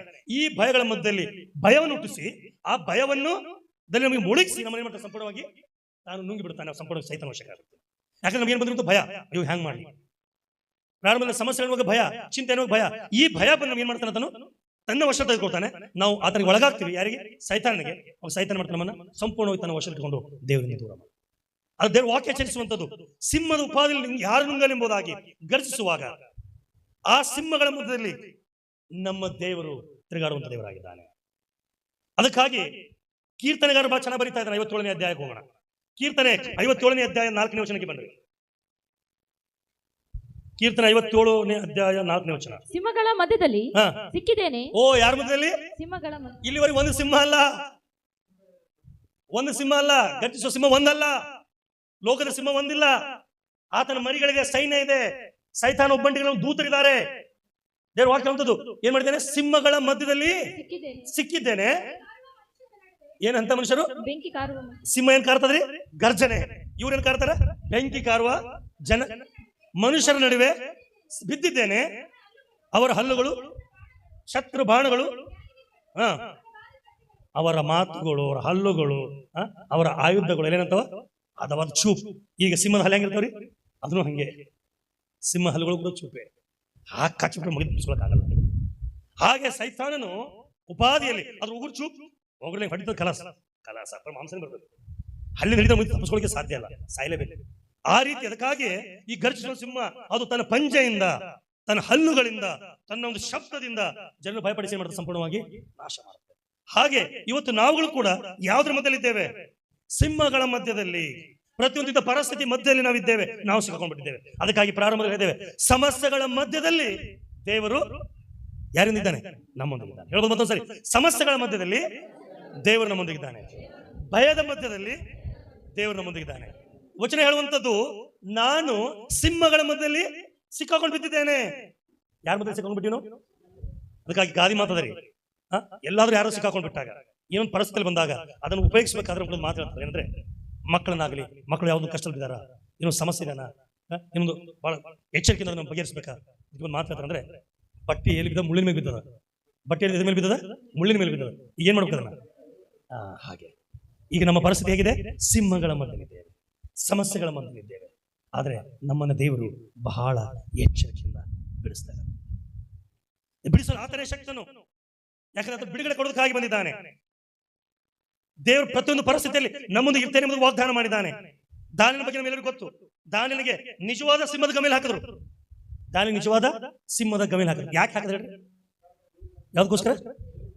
ನೀವು ಸಿಂಹದ ಗಮೇಲೆ ಹಾಕಿದ್ರೆ ಯಾರು ಪ್ರಾರ್ಥನೆ ಮಾಡ್ತೀರಾ? ಅವನು ಪ್ರಾರ್ಥನೆ ಮಾಡ್ದ. ಪ್ರಾರ್ಥನೆ ಮಾಡೋದಕ್ಕೆ ಮುಂಚೆ ಎಚ್ಚರಿಕೆ ಇತ್ತು. ಏನಂತೇಳಿ? ಯಾರಾದ್ರೂ ಪ್ರಾರ್ಥನೆ ಮಾಡಿದ್ರೆ, ರಾಜನ ಆಜ್ಞೆ ಮೀರಿದ್ರೆ ಎಲ್ಲಿ ಹಾಕ್ತೀವಿ ನಾವು? ನಿಮಗೂ ಒಂದು ವೇಳೆ ಮುಂದಿನ ಸಂಡೆ ಯಾರಾದ್ರೂ ಚರ್ಚೆಗೆ ಹೋದ್ರೆ ನಿಮ್ಗೆ ಏನ್ ಮಾಡ್ತೀವಿ? ಜೈಲ ಹಾಕ್ತೀವಿ ಅಂತ ಹೇಳ್ಬಿಡ್ತಾರೆ. ಅವಾಗ ಏನ್ ಮಾಡ್ತೀರಿ? ಏನ್ ಮಾಡ್ತೀರಪ್ಪ? ಮುಂದಿನ ವಾರ ದೇವರ ಕೃಪೆ ಪ್ರಾರ್ಥನೆ ಬಂದ್ರೆ ನೀವು ಹೋದ್ರೆ ನಿಮ್ಗೆಲ್ಲರೂ ಜೈಲ ಹಾಕ್ಬಿಡ್ತೀವಿ ಅಂತ ಏನ್ ಮಾಡ್ತೀರಿ? ಇಷ್ಟು ಮಂದಿ ಹೆಣಸರು 50 ಮಂದಿ ಧ್ವನಿ ಇಬ್ಬರದೇ ಹೊಂಟವು. ನನ್ ಕಿವಿ ಕಿವಿಡಿಲ್ಲ ಚಲೋ ನಾನು 50 ಮಂದಿ ಅವ. ಆಗಲೇ ಕರೆಕ್ಟ್ ಏನ್ ಕರೆಕ್ಟ್ ಆದ್ರೆ ಚಪ್ಪಾಳೆ ತಟ್ಟಿದ್ರು, ಹಾಲೆಲ್ಲೂ ಹೇಳಿದ್ರು. ಈಗ ಮುಂದಿನ ವಾರ ನಿಮ್ಗೆಲ್ಲರೂ ಜೈಲ ಹಾಕ್ತಾರೆ. ಎಷ್ಟು ಮಂದಿ ಬರ್ತಾವೆ? 2-3 ಬರ್ತೀವಿ. ನನಗೆ ಹೇಳ್ಬೇಕಾಗಿಲ್ಲ, ಒಳಗಿನ ಹೊರ ಬರ್ತಾನೆ. ಇವುಗಳ ಮಧ್ಯದಲ್ಲಿ ಚಿಂತೆ ಮಾಡಬೇಕಾಗಿಲ್ಲ, ಹಾಕಂಗಿಲ್ಲ. ಯಾಕೆ ಹೇಳ್ರಿ? ನೀವು ದೇವರ ಮೇಲೆ ನಂಬಿಕೆ ಇಟ್ಟು ಜೀವಿಸೋದಾದ್ರೆ, ನೀವು ದೇವರ ಜೊತೆಲಿರುವುದಾದ್ರೆ, ದೇವರ ಆ ಅಪಾಯ ನಮ್ಮನ್ನು ಪಾರು ಮಾಡ್ತಾನೆ. ದಾನಿಯೇಲನಿಗೆ ಸಿಂಹದಲ್ಲಿ ಹಾಕಿದ್ರು, ಸಿಂಹ ಏನು ಮಾಡಲಿಲ್ಲ. ಸಿಂಹದ ಗಮೇಲೆ ಯಾರು ಹಾಕಿದ್ರು ಅವ್ರಿಗೆ ರಾತ್ರಿ ಬೆಳಗ್ಗೆ ಚಿಂತೆ ನಿದ್ದೆ ಇಲ್ಲ, ಗೊತ್ತಾ? ಸಿಂಹದ ಗಮೇಲೆ ಯಾರು ಹಾಕಿದ್ರು ಅವ್ರಿಗೇನಿಲ್ಲ, ಚಿಂತೆ ಇಲ್ಲ. ಅವ್ರಿಗೆ ಭಯ ಆಗಿದೆ, ಚಿಂತೆ ಆಗಿದೆ, ಏನಾಗ್ತಾನೋ ಅಂತೇಳಿ. ಆದ್ರೆ ಸಿಂಹದ ಮಧ್ಯದಲ್ಲಿರುವಂತವನು ಏನಾಗಿದ್ದಾನೆ? ನಿರ್ಭಯವಾಗಿದ್ದಾನೆ. ಏನಾಗಿದೆ ಅಂತನು? ನಿರ್ಭಯ, ಭಯ ಇಲ್ಲ. ಯಾಕಂದ್ರೆ ಅವನು ದೇವರ ಜೊತೆಲಿದ್ದಾನೆ. ಭಯ ಇಲ್ಲ. ಆದ್ರೆ ಸಮಸ್ಯೆ ಇದೆ, ಖಂಡಿತವಾಗಿ ಅಲ್ಲಿ ಸಮಸ್ಯೆ ಇದೆ. ಅವನು ಸಿಂಹ ಇದೆ ಅಲ್ಲಿ, ಆದ್ರೆ ಅವನಿಗೇನಿಲ್ಲ. ನಿಮಗೆ ಸಮಸ್ಯೆ ಇದೆನಾ? ಭಯ ಪಡ್ತಾ ಇದ್ದೀರಾ? ದಾನಿಯೇಲ ಸಿಂಹದ ಗಮಲಿದ್ದಾನೆ, ಸಿಂಹಗಳಿದೆ ಅಲ್ಲಿ. ಸಿಂಹ ಇದ್ದುವ ಒಳಗಡೆ ಇದ್ದೀವು, ಆದ್ರೆ ಇವನಿಗೇನಿಲ್ಲ. ನಿಮಗೆ ನಿಮ್ ಜೀವಿತ ಚಿಂತೆಗಳವ ಇಲ್ಲ, ಅವ ಸಮಸ್ಯೆಗಳವ ಇಲ್ಲ, ಸಾಲಗಳವ ಇಲ್ಲ, ಕಷ್ಟಗಳವ ಇಲ್ಲ, ರೋಗಗಳವ ಇಲ್ಲ. ಅದಕ್ಕೆ ನೀವು ಭಯ ಪಡ್ತಾ ಇದ್ದೀರಾ ಅಥವಾ ದಾನಿಯೇಲನ ಹಾಗೆ ಮೌನವಾಗಿದ್ದೀರಾ? ದಾನಿಯೇಲನ ಹಾಗೆ ಪ್ರಾರ್ಥನೆ ಮಾಡ್ತಾ ಇದ್ದೀರಾ? ಏನ್ ಮಾಡ್ತಾ ಇದ್ದೀರಾ? ನಿಜವಾಗ್ಲೂ ಇವತ್ತಿನ ದೇವರ ಸಂದೇಶ ನಮಗಿದೆ ಪ್ರಿಯರೇ. ಸಮಸ್ಯೆಗಳ ಮಧ್ಯದಲ್ಲಿ ದೇವರು ನಮ್ಮೊಂದಿಗಿದ್ದಾನೆ. ಅನೇಕರು ತಪ್ಪತ್ತು ದೇವ್ರ ಕಡೆ ಬನ್ರಿ, ದೇವ್ರ ನಿಮಗೆ ಬಿಡುಗಡೆ ಕೊಡ್ತಾನೆ. ಹೌದು, ದೇವರು ಇವತ್ತು ಹೇಳ್ತಾ ಇದ್ದಾನೆ, ನೀವು ಯಾವ ಸಮಸ್ಯೆಲಿದ್ದಿ ಅಲ್ಲಿ ದೇವರು ನಿಮ್ಮ ಜೊತೆಗಿರ್ತಾನೆ. ಸಿಂಹದ ಗಮನ ಹಾಕಿದಾರ, ದಾನಿಗೆ ಸಿಂಹದ ಗಮನ ಹಾಕಿದ್ರು. ದೇವರು ಸಿಂಹದ ಗಮನವನ್ನ ಎತ್ತಲಿಲ್ಲ, ಸಿಂಹದ ಗಮನವನ್ನ ಹೊರಗಡೆ ತೆಗೆಯಲಿಲ್ಲ. ಬದಲಾಗಿ ದೇವರು ಅವನ ಜೊತೆಯಲ್ಲಿದ್ದ, ಅವನು ಸಿಂಹದ ಜೊತೆಯಲ್ಲೇ ಇದ್ದ. ಅಲ್ಲಿ ದೇವರು ತನ್ನ ಕೃಪೆಯನ್ನು ಕೊಟ್ಟ. ಏನ್ ಕೊಟ್ಟ? ಕೃಪೆಯನ್ನು ಕೊಟ್ಟ. ಹಾಗಾದ್ರೆ ಈ ದಿನಮಾನದಲ್ಲಿ ಭಯ ಪಡುವಂತ ನಮಗೆ ಬೇಕಾಗಿರೋದೇನು? ಕೃಪೆ. ಏನ್ ಬೇಕಾಗಿದೆ? ಕೃಪೆ. ಯಾರ ಕೃಪೆ? ಮನುಷ್ಯರಲ್ಲ, ದೇವರ ಕೃಪೆ ಬೇಕಾಗಿದೆ. ಹಲ್ಲೆಲೂಯಾ. ನಮಗೇನ್ ಬೇಕಾಗಿದೆ? ದೇವರ ಕೃಪೆ. ಇದನ್ನ ದೇವರು ನಿಮಗೆ ಹೇಳ್ತಾ ಇಲ್ಲ, ಪೌಲನಿಗೆ ಕೂಡ ಹೇಳದ. ದೇವರು ಪೌಲನಿಗೆ ಹೇಳದ ಇದೇ ಮಾತನ್ನ ದೇವರು ನನಗೂ ಕೂಡ ಹೇಳದ. ಕಳೆದ ಕೆಲವು ದಿವಸಗಳಿಂದ ನೀವು ಅನ್ಬೋದು, ಜೋಸಫ್ ಪಾಷ ಬಹಳ ಬಿಸಿರ, ಬಹಳ ಸೇವೆದಾರ, ಬಹಳ ಚೆನ್ನಾಗಿದ್ದಾರೆ ಅಂತ ಹೇಳಿ. ನನ್ನಷ್ಟು ಕಷ್ಟಗಳ ಮಧ್ಯೆ ನೀವು ಯಾರು ಹಾದು ಹೋಗಿಲ್ಲ, ಹಾದು ಹೋಗಂಗಿಲ್ಲ. ಪ್ರತಿದಿನ ಕಷ್ಟ, ಪ್ರತಿದಿನ ಸಾಲ. ನನಗೂ ಸಾಲ ಇಲ್ಲ ಅಂತಿಲ್ಲ, ನನಗೂ ಚಿಂತೆ ಇಲ್ಲ ಅಂತಿಲ್ಲ. ಆದ್ರೆ ಇವುಗಳ ಮಧ್ಯೆ ನಾನು ಬರುವಂಥದ್ದು ದೇವರನ್ನ ಜೊತೆಲಿದ್ದಾನೆ. ಒಂದೊಂದೆಲ್ಲ ಸಂಗತಿಗಳು, ಎರಡು ಸಂಗತಿಗಳಲ್ಲ, ಅನೇಕ ಸಂಗತಿಗಳು. ಕೆಲವೊಂದು ಸಾರಿ ಶೇಖರಣ ನಮಗೆ ಬೇಜಾರಾಗಬಾರ್ದು, ಯಾಕೆ ಬರ್ತಾ ಇಲ್ಲ ಅಂತ ಗೊತ್ತಾ ಅನ್ಬಾರ್ದು ಅಂತ ಹೇಳಿ ಯಾವ ಘಟನೆಗಳನ್ನ ಹಾದು ಹೋಗಿದ್ದೇವೆ ಅನ್ನೋ ತಿಳಿಸಿದ್ದೇನೆ ಅವರಿಗೆ. ಒಂದಲ್ಲ ಎರಡಲ್ಲ. ಮನುಷ್ಯನಿಗೆ ಎಷ್ಟು ಕಣ್ಣವರಿ? 2 ಕಣ್ಣು. ನಿಮಗೆ ಗೊತ್ತಾ? ನನಗೆ ಎಷ್ಟು ಕಣ್ಣು ಕಾಣಿಸ್ತದೆ ಗೊತ್ತಾ? ನಿಮಗೆ ಗೊತ್ತಾ? ಮನುಷ್ಯನ 2 ಕಣ್ಣು, ನನಗೆ ಎಷ್ಟು ಕಣ್ಣು ಕಾಣಿಸ್ತಾ ಗೊತ್ತಾ? ಎಷ್ಟು ಕಣ್ಣು ಕಾಣಿಸ್ತೋ ನನಗೆ? ಯಾರಿಗೆ ಗೊತ್ತಾ ಹೇಳ್ರಿ? ನಾನು ಯಾಕೆ ಕಾಣಿಸ್ತೋ? ಕರೆಕ್ಟ್. ಯಾಕಂದ್ರೆ ಒಳಗೊಂದು ಇಲ್ಲೊಂದು 2 ಅವ್ನು ಯಾಕೆ ನೀವು ನಂಬ್ತಿರೋ ಬಿಡ್ತೀರ? ನಾನು ಕಾಣೋದು ಒಂದೇ ಕಣ್ಣು. ಯಾಕಂದ್ರೆ 8 ವರ್ಷಗಳ ಹಿಂದೆ ಆಕ್ಸಿಡೆಂಟ್ ಆಗಿತ್ತು. ಒಂದು ಕಣ್ಣಿಂದ ಓದಕ್ಕಾಗಲ್ಲ, ಕಾಣಿಸ್ತದೆ. ಭಯ ಆಗಲಿಲ್ಲ. ಭಯಗಳ ಮೊದಲು ದೇವರು 8 ವರ್ಷ ಆಯ್ತು ಕೃಪೆ ನಡೆಸ್ತಾ ಇದ್ದಾನೆ. ಗಾಡಿ ಓಡಿಸ್ತಾ ಇದ್ದೀನಿ, ಊರೂರು ಓಡಾಡ್ತಾ ಇದ್ದೀನಿ, ಸೇವೆ ಮಾಡ್ತಾ ಇದ್ದೀನಿ, ಕುತ್ಕೊಂಡಿಲ್ಲ. ಸೈತಾನ್ ಗರ್ಜಿಸುವುದನ್ನ ನಿಲ್ಲಿಸಲಿಲ್ಲ. ಗರ್ಜಿಸ್ತಾ ಇದ್ದಾನೆ ಇನ್ನು. ಓ ಹೀಗ ಸೈತಾನ್ ಒಂದೇ ಶೋಧನೆ ನಿಲ್ಲಿಸಂಗಿಲ್ರಿ. ನೀನು ನಿಜವಾಗ್ಲೂ ದೇವ್ರ ಮಗನ, ನಿಜವಾಗ್ಲೂ ದೇವ್ರ ಪ್ರೀತಿ ಮಾಡ್ತಾ ಇದೀಯಾ ಗೊತ್ತಾಗುತ್ತೆ. ದೇವ್ರ ನಂಬಿಕೆನ ಪರೀಕ್ಷೆ ಮಾಡ್ತಾ. ಯೋಬನಿಗೆ ವಿಷಯದಲ್ಲಿ ಅನೇಕ ಸಮಸ್ಯೆಗಳು ಬಂತು. ಯೋಬನಿಗೆ ಏನ್ ಸಮಸ್ಯೆ ಬಂತ ಹೇಳಿ? ಯೋಬನಿಗೆ ಅನಾರೋಗ್ಯ ಬಂತು, ಹೆಂಡತಿ ಮಕ್ಕಳು. ಎಷ್ಟು ಈಸಿಯಾಗಿ ಹೇಳ್ತೀವಲ್ಲ, ಎಷ್ಟು ಈಸಿಯಾಗಿ ಹೆಂಡತಿ ಮಕ್ಕಳೆಲ್ಲ ಹೊಂಟೋದ್ರೆ ಅಂತೇಳಿ. ಮಗ ರಾತ್ರಿ 8 ಮನೆಗೆ ಬರೋದು ಚಿಂತೆ ಆಯ್ತು, ಗೊತ್ತಾಗ್ತದ ಮಗ ಸತ್ ಹೋಗಿಲ್ರಿ ನಾ. ಇಲ್ಲಿ ಕೂತು ಚರ್ಚೆ ಹೇಳ್ತೀವಿ. ಯೋಬನಿಗೆ ಹೆಂಡತಿ ಮಕ್ಕಳೆಲ್ಲ ಕಳ್ಕೊಂಡ್ಬಿಟ್ಟ, ಚೆನ್ನಾಗಿತ್ತು ನಿದ್ರೆ ಮಾಡಿದ್ರ. ಅವ್ನ ಪರಿಸ್ಥಿತಿ ತಿಳ್ಕೊಬೇಕಾದ್ರೆ ಗಂಡು ಮಕ್ಕಳಿದಂತವ್ರೆ ಮನೆಗೆ ಮಗ ಬರ್ತೀನಿ ರಾತ್ರಿ 8 ಅಂತೇಳಿ 10 ತನಕ ಫೋನ್ ಸ್ವಿಚ್ ಆಫ್ ಮಾಡಿದಾಗ ಗೊತ್ತಾಗ್ತದೆ ಸಮಸ್ಯೆ ಏನಿದೆ ನಿಮಗೆ ಅಂತೇಳಿ. ಹೆಣ್ಮಕ್ಳು ಅಂತವ್ರೆ ಮಗಳು ಹೊರಗಡೆ ಹೋಗ್ಬರ್ತೀನಿ ಅಂತ ಹೇಳಿ ಫೋನ್ ಸ್ವಿಚ್ ಆಫ್ ಆಗಿ ಬರಲಾರ್ದು ರಾತ್ರಿ 12 ಆದ್ರೂ ಬಂದಿಲ್ಲ, ಫೋನ್ ಸಿಗ್ಲಿ ಅಂದ್ರೆ ಗೊತ್ತಾಗ್ತದೆ ಭಯ ಅನ್ನೋದು ಅಂತೇಳಿ. ಆದ್ರೆ ಈ ವ್ಯಕ್ತಿ ಯೋಬನಿಗೆ ಸತ್ ಹೋಗಿದಾರೆ ಅಂತ ಗೊತ್ತಿದ್ರು ಕೂಡ ಆತನ ಏನ್ ಮಾಡ್ದ? ಮನೆ ಕಳ್ಕೊಂಡ, ಮಕ್ಕಳು ಕಳ್ಕೊಂಡ, ಆಸ್ತಿ ಕಳ್ಕೊಂಡ. ಇವುಗಳ ಮೊದಲು ಏನ್ ಮಾಡ್ದಾತನು? ಓ, ಎಷ್ಟು ಅದ್ಭುತವಾದ ಮಾತಲ್ಲ. ಇವನಿಗೆ ಈ ಸಮಸ್ಯೆ ಯಾಕೆ ಅಂತ ಹೇಳ್ರಿ? ಅಲ್ಲ, ನಿಜ. ಆದ್ರೆ ಸಮಸ್ಯೆ ಅದು ಅಲ್ಲಿರಲಿಲ್ಲ. ಒಂದು ಅವನು ಪ್ರತಿದಿನ ದೇವರನ್ನ ಆರಾಧಿಸ್ತಾ ಇದ್ದ. ಆದಿಕಾಂಡ ನೀವು ಯೋಬನ ಪುಸ್ತಕ 1ನೇ ಅಧ್ಯಾಯ ನೋಡ್ರಿ. ಯೋಬನು ಭಯಭಕ್ತನಾಗಿದ್ದ, ತಪ್ಪಿಲ್ಲದವನಾಗಿದ್ದ, ಯಥಾರ್ಥನಾಗಿದ್ದ, ಪ್ರಾಮಾಣಿಕನಾಗಿದ್ದ, ಎಲ್ಲ ಕರೆಕ್ಟ್ ಇತ್ತು. ಅವನು ನಿರ್ದೋಷಿಯಾಗಿದ್ದ, ಕರೆಕ್ಟ್, ಯಥಾರ್ಥ ಚಿತ್ತನಾಗಿದ್ದ. ಮುಂದೆ ಯೋಬನೆಂಬ ಒಬ್ಬ ಮನುಷ್ಯನಿದ್ದನು. ಅವನು ದೇವರಲ್ಲಿ ಭಯ ಭಕ್ತಿ ಉಳ್ಳವನಾಗಿ ಕೆಟ್ಟದ್ದನ್ನೇ ನಿರಾಕರಿಸುತ್ತಾ ನಿರ್ದೋಷಿಯು ನೋಡಿ, ಮೊದಲು ಕೆಟ್ಟದ ನಿರಾಕರಿಸುತ್ತಾ ನಿರ್ದೋಷಿಯು ಯಥಾರ್ಥ ಚಿತ್ತನಾಗಿದ್ದ. ಅವನಿಗೆ 7 ಮಂದಿ ಗಂಡು ಮಕ್ಕಳು, 7 ಮಂದಿ, 3 ಮಂದಿ ಹೆಣ್ಣು ಮಕ್ಕಳು, 3 ಮಂದಿ ಹೆಣ್ಣು ಮಕ್ಕಳು, 10 ಮಂದಿ. ಅವನಿಗೆ 7,000 ಕುರಿಗಳು, ಆಸ್ತಿ 3,000 ಒಂಟೆಗಳು, 500 ಜೋಡಿ ಎತ್ತುಗಳು, 500 ಹೆಣ್ಣು ಕತ್ತೆಗಳು, ಅನೇಕ ಸೇವಕರು ಇದ್ದುದರಿಂದ, ಬಹಳ ಜನ ಸೇವಕರು ಇದ್ದರಿಂದ ಅವನು ಮೂಡಣ ದೇಶದವರೆಲ್ಲ ಹೆಚ್ಚು ಸ್ವಾಸ್ಥ್ಯ ಉಳ್ಳವನಾಗಿದ್ದ. ಅವನು ಆ ದೇಶಕ್ಕೆ, ಆ ದಿಕ್ಕಿಗೆ ಅವನೇ ಶ್ರೀಮಂತನಾಗಿದ್ದ. ಮುಂದೆ ಅವನು ಕುಮಾರರು ಒಂದೊಂದು ದಿನ ಒಬ್ಬೊಬ್ಬನ ಮನೆಯಲ್ಲಿ ಔತಣವನ್ನು ನಡೆಸುತ್ತಾ ಏನ್ ಮಾಡ್ತಾ ಇದ್ರು? 7 ದಿನ 7 ಗಂಡು ಮಕ್ಕಳು, 7 ಮನೆ ಪಾರ್ಟಿ. ಸಿಂಪಲ್, 7 ಮಕ್ಕಳು 7 ದಿನ, ಒಬ್ಬೊಬ್ಬರ ಮನೆಗೆ 1 ದಿನ ಪಾರ್ಟಿ, ಔತಣ. ಮುಂದೆ ಆ ಭೋಜನಕ್ಕೆ ತಮ್ಮ 3 ಅಕ್ಕ ತಂಗಿಯರನ್ನು 3 ಜನ ಅಕ್ಕ ತಂಗಿಯರು ಕರೀತಾ ಇದ್ರು ಇವರು. ಮುಂದೆ ಔತಣ ಸರದಿ ತೀರಿದ ನಂತರ, ಕೇಳಿಸ್ಕೊಳ್ಳಿ ಎಚ್ಚರಿಕೆಯಿಂದ, ಔತಣದ ಸರದಿ ತೀರಿದ ನಂತರ ಯೋಬನ ತನ್ನ ಮಕ್ಕಳು, ಯೋಬನು ಕೇಳಿಸ್ಕೊಳ್ರಿ, ಬಾಯಿ ಕೇಳಿಸ್ಕೊಳ್ಳಿ, ನೋಡ್ಬೇಡಿ, ಗಲಾಟೆ ಮಾಡ್ಬೇಡಿ. ಇಲ್ಲಿ ತಪ್ಪಿಸ್ಕೊಂಡ್ಬಿಡ್ತೀರಿ, ಮೆಸೇಜ್ ತಪ್ಪಿಸ್ಕೊತೀರಿ. ಯೋಬನು ತನ್ನ ಮಕ್ಕಳು ಒಂದು ವೇಳೆ ಹೃದಯದಲ್ಲಿ ದೇವರಿಗೆ ದೂಷಿಸಿ ಪಾಪ ಮಾಡಿರಬಹುದು ಏನೋ, ಮಾಡಿರಬಹುದೆಂದು ಅವರನ್ನು ಕರೆಸಿ ಶುದ್ಧಿಪಡಿಸಿ ಬೆಳಗ್ಗೆ ಎದ್ದು ಅವರ ಸಂಖ್ಯೆಗೆ ತಕ್ಕ ಹಾಗೆ ಹೋಮಗಳನ್ನು ಅರ್ಪಿಸ್ತಾ ಇದ್ದ. ಹಲವು ಮಡಿಕೆಯಲ್ಲಿ ಹೋಮಗಳನ್ನು ಅರ್ಪಿಸಿ ದೇವರಿಗೆ ಏನ್ ಮಾಡ್ತಾ ಇದ್ರು? ಆರಾಧಿಸ್ತಾ ಇದ್ರು. ಯಜ್ಞ ಸಮರ್ಪಿಸಿ ದೇವರಿಗೆ ಏನ್ ಮಾಡ್ತಾ ಇದ್ರು? ಆರಾಧನೆ ಮಾಡ್ತಾರೆ. ಹಾಗೆ ಪ್ರತಿದಿನ ಏನ್ ಮಾಡ್ತಿದ್ದ? ಆರಾಧಿಸ್ತಾ ಇದ್ದ. ಇದನ್ನು ನೋಡಿ ಸೈತಾನ ಏನ್ ಮಾಡ್ದ? ಸುಮ್ಮನೆ ಆರಾಧನೆ ಮಾಡ್ತಾನೆ, ಸುಮ್ಮನೆ ನಿಮಗೆ ಭಯಭಕ್ತಿ ಇಟ್ಟಾನೆ, ಲಾಭ ಇರದೆ ಪ್ರೇರಣೆ ಬರ್ತಾನೆ, ಲಾಭ ಇರದೆ ಚರ್ಚಿಗೆ ಬರ್ತಾನೆ. ಈಗ 108 ಪ್ರಶ್ನೆ ಹಾಕಿದ್ರೆ ಮುಂದೆ ಹೋದ್ರಿ. ಆಗ ದೇವ್ರ ಏನ್ ಮಾಡ್ದ? ನಿನ್ ಕೈ ಕೊಟ್ಟಿನಪ್ಪ, ನೀ ಏನ್ ಮಾಡ್ತಾನು? ಅವನ ಮಕ್ಕಳ ಸಂತೋಷ, ಅವ್ರ ಜೀವಿತ, ಆಸ್ತಿ, ಅಂತಸ್ತು ಏನಿದೆ ಎಲ್ಲವೂ ಕೂಡ ಹೋಯ್ತು. ಹೋದ್ಮೇಲೆ ಕೊನೆ ಬಂದಿ ವಚನ ಇದು ಕ್ರಮವಾಗಿ ಲಾಸ್ಟ್ ಕೊನೆ ವಚನ. ಇದಲ್ಲದೆಯೇ ಯೋಬನು ಪಾಪ ಮಾಡಲಿಲ್ಲ, ಅದಕ್ಕಿಂತ ಮೊದಲೇ ವಚನ ಏನು ಇಲ್ಲದವನಾಗಿ. ಅದಕ್ಕಿಂತ ಮೊದಲೇ ವಚನ. ಆಗ ಯೋಬನು ಎದ್ದು ಮೇಲಂಗಿಯನ್ನು ಹರಿದುಕೊಂಡು, ಎಲ್ಲ ಹೋಯ್ತು ಅಂತ ಗೊತ್ತಾಗ ಯೋಬ ಏನ್ ಮಾಡ್ತಾನೆ? ಕೇಳಿಸ್ಕೊಳ್ಳಿ ಎಚ್ಚರಿಕೆಯಿಂದ. ಎಲ್ಲ ಹೋಯ್ತು, ಯೋಬ ಎದ್ದೇನ್ ಮಾಡ್ದ? ಮೇಲಂಗಿಯನ್ನು ಒಳಗಡೆ ಬನಿಯನ್ನ ಮ್ಯಾಗಿನ ಅಂಗಿಯನ್ನ ಹರಿದು ತಲೆ ಬೋಳಿಸಿಕೊಂಡ ನೆಲದಲ್ಲಿ ಅಡ್ಡಬಿದ್ದು ನಮಸ್ಕರಿಸಿ ಆರಾಧಿಸಿ ಅನ್ನೋ ಪದದಲ್ಲಿ ನಮಸ್ಕರಿಸಿದೆ. ಏನು ಇಲ್ಲದವನಾಗಿ ತಾಯಿ ಗರ್ಭದಿಂದ ಬಂದೇನು. ಏನು ಇಲ್ಲದವನಾಗಿ. ಈಗಿನ ಪರಿಸ್ಥಿತಿ ಏನಾಗಿದೆ? ನಿನ್ನೆ ತನ 1 ಗಂಟೆ ಮೊದಲು ಎಲ್ಲ ಆಸ್ತಿ ಇತ್ತು, ಅಂತಸ್ತಿತ್ತು. ಈಗ 1 ಗಂಟೆಯಲ್ಲಿ ಜಸ್ಟ್ 1 ಅವರ್ ಏನಾಗಿದೆ? ಏನು ಇಲ್ಲದವನಾಗಿ ಗತಿಸಿ ಹೋಗ್ತಾ ಇದ್ದಾನೆ. ಮುಂದೆ ದೇವರೇ ಕೊಟ್ಟನು, ದೇವರೇ ತೆಗೆದುಕೊಂಡನು, ಯೆಹೋವನ ನಾಮಕ್ಕೆ ಸ್ತೋತ್ರವಾಗಲಿ ಎಂದು ಹೇಳಿದನು. ಸಮಸ್ಯೆ ಏನಿದೆ ಹೇಳಿ? ಯೋಬನಿಗೆ ಬರೋದಕ್ಕೆ ಸಮಸ್ಯೆ ಏನಿತ್ತು? ಆರಾಧನೆ. ಯೋಬನಿಗೆ ಸಮಸ್ಯೆ, ಕಷ್ಟ ಬರೋದಕ್ಕೆ ಸಮಸ್ಯೆ ಏನ್ರಿ? ಆರಾಧನೆ ಪ್ರತಿದಿನ ಮಾಡೋದ್ರಿಂದಲೇ. ಸೊ ಅವನು ಆರಾಧನೆ ನಿಲ್ಲಿಸನ ಆ ಎಲ್ಲ ಹೋದ್ರು ಕೂಡ ಏನ್ ಮಾಡ್ದ? ಸಮಸ್ಯೆಗಳ ಮಧ್ಯದಲ್ಲಿ ದೇವರಿಗೆ ಆರಾಧಿಸ್ತಾ ಇದ್ದಾನೆ. ಹಲ್ಲೆಲೂಯಾ. ಸಮಸ್ಯೆ ಹೋಗಿಲ್ಲ,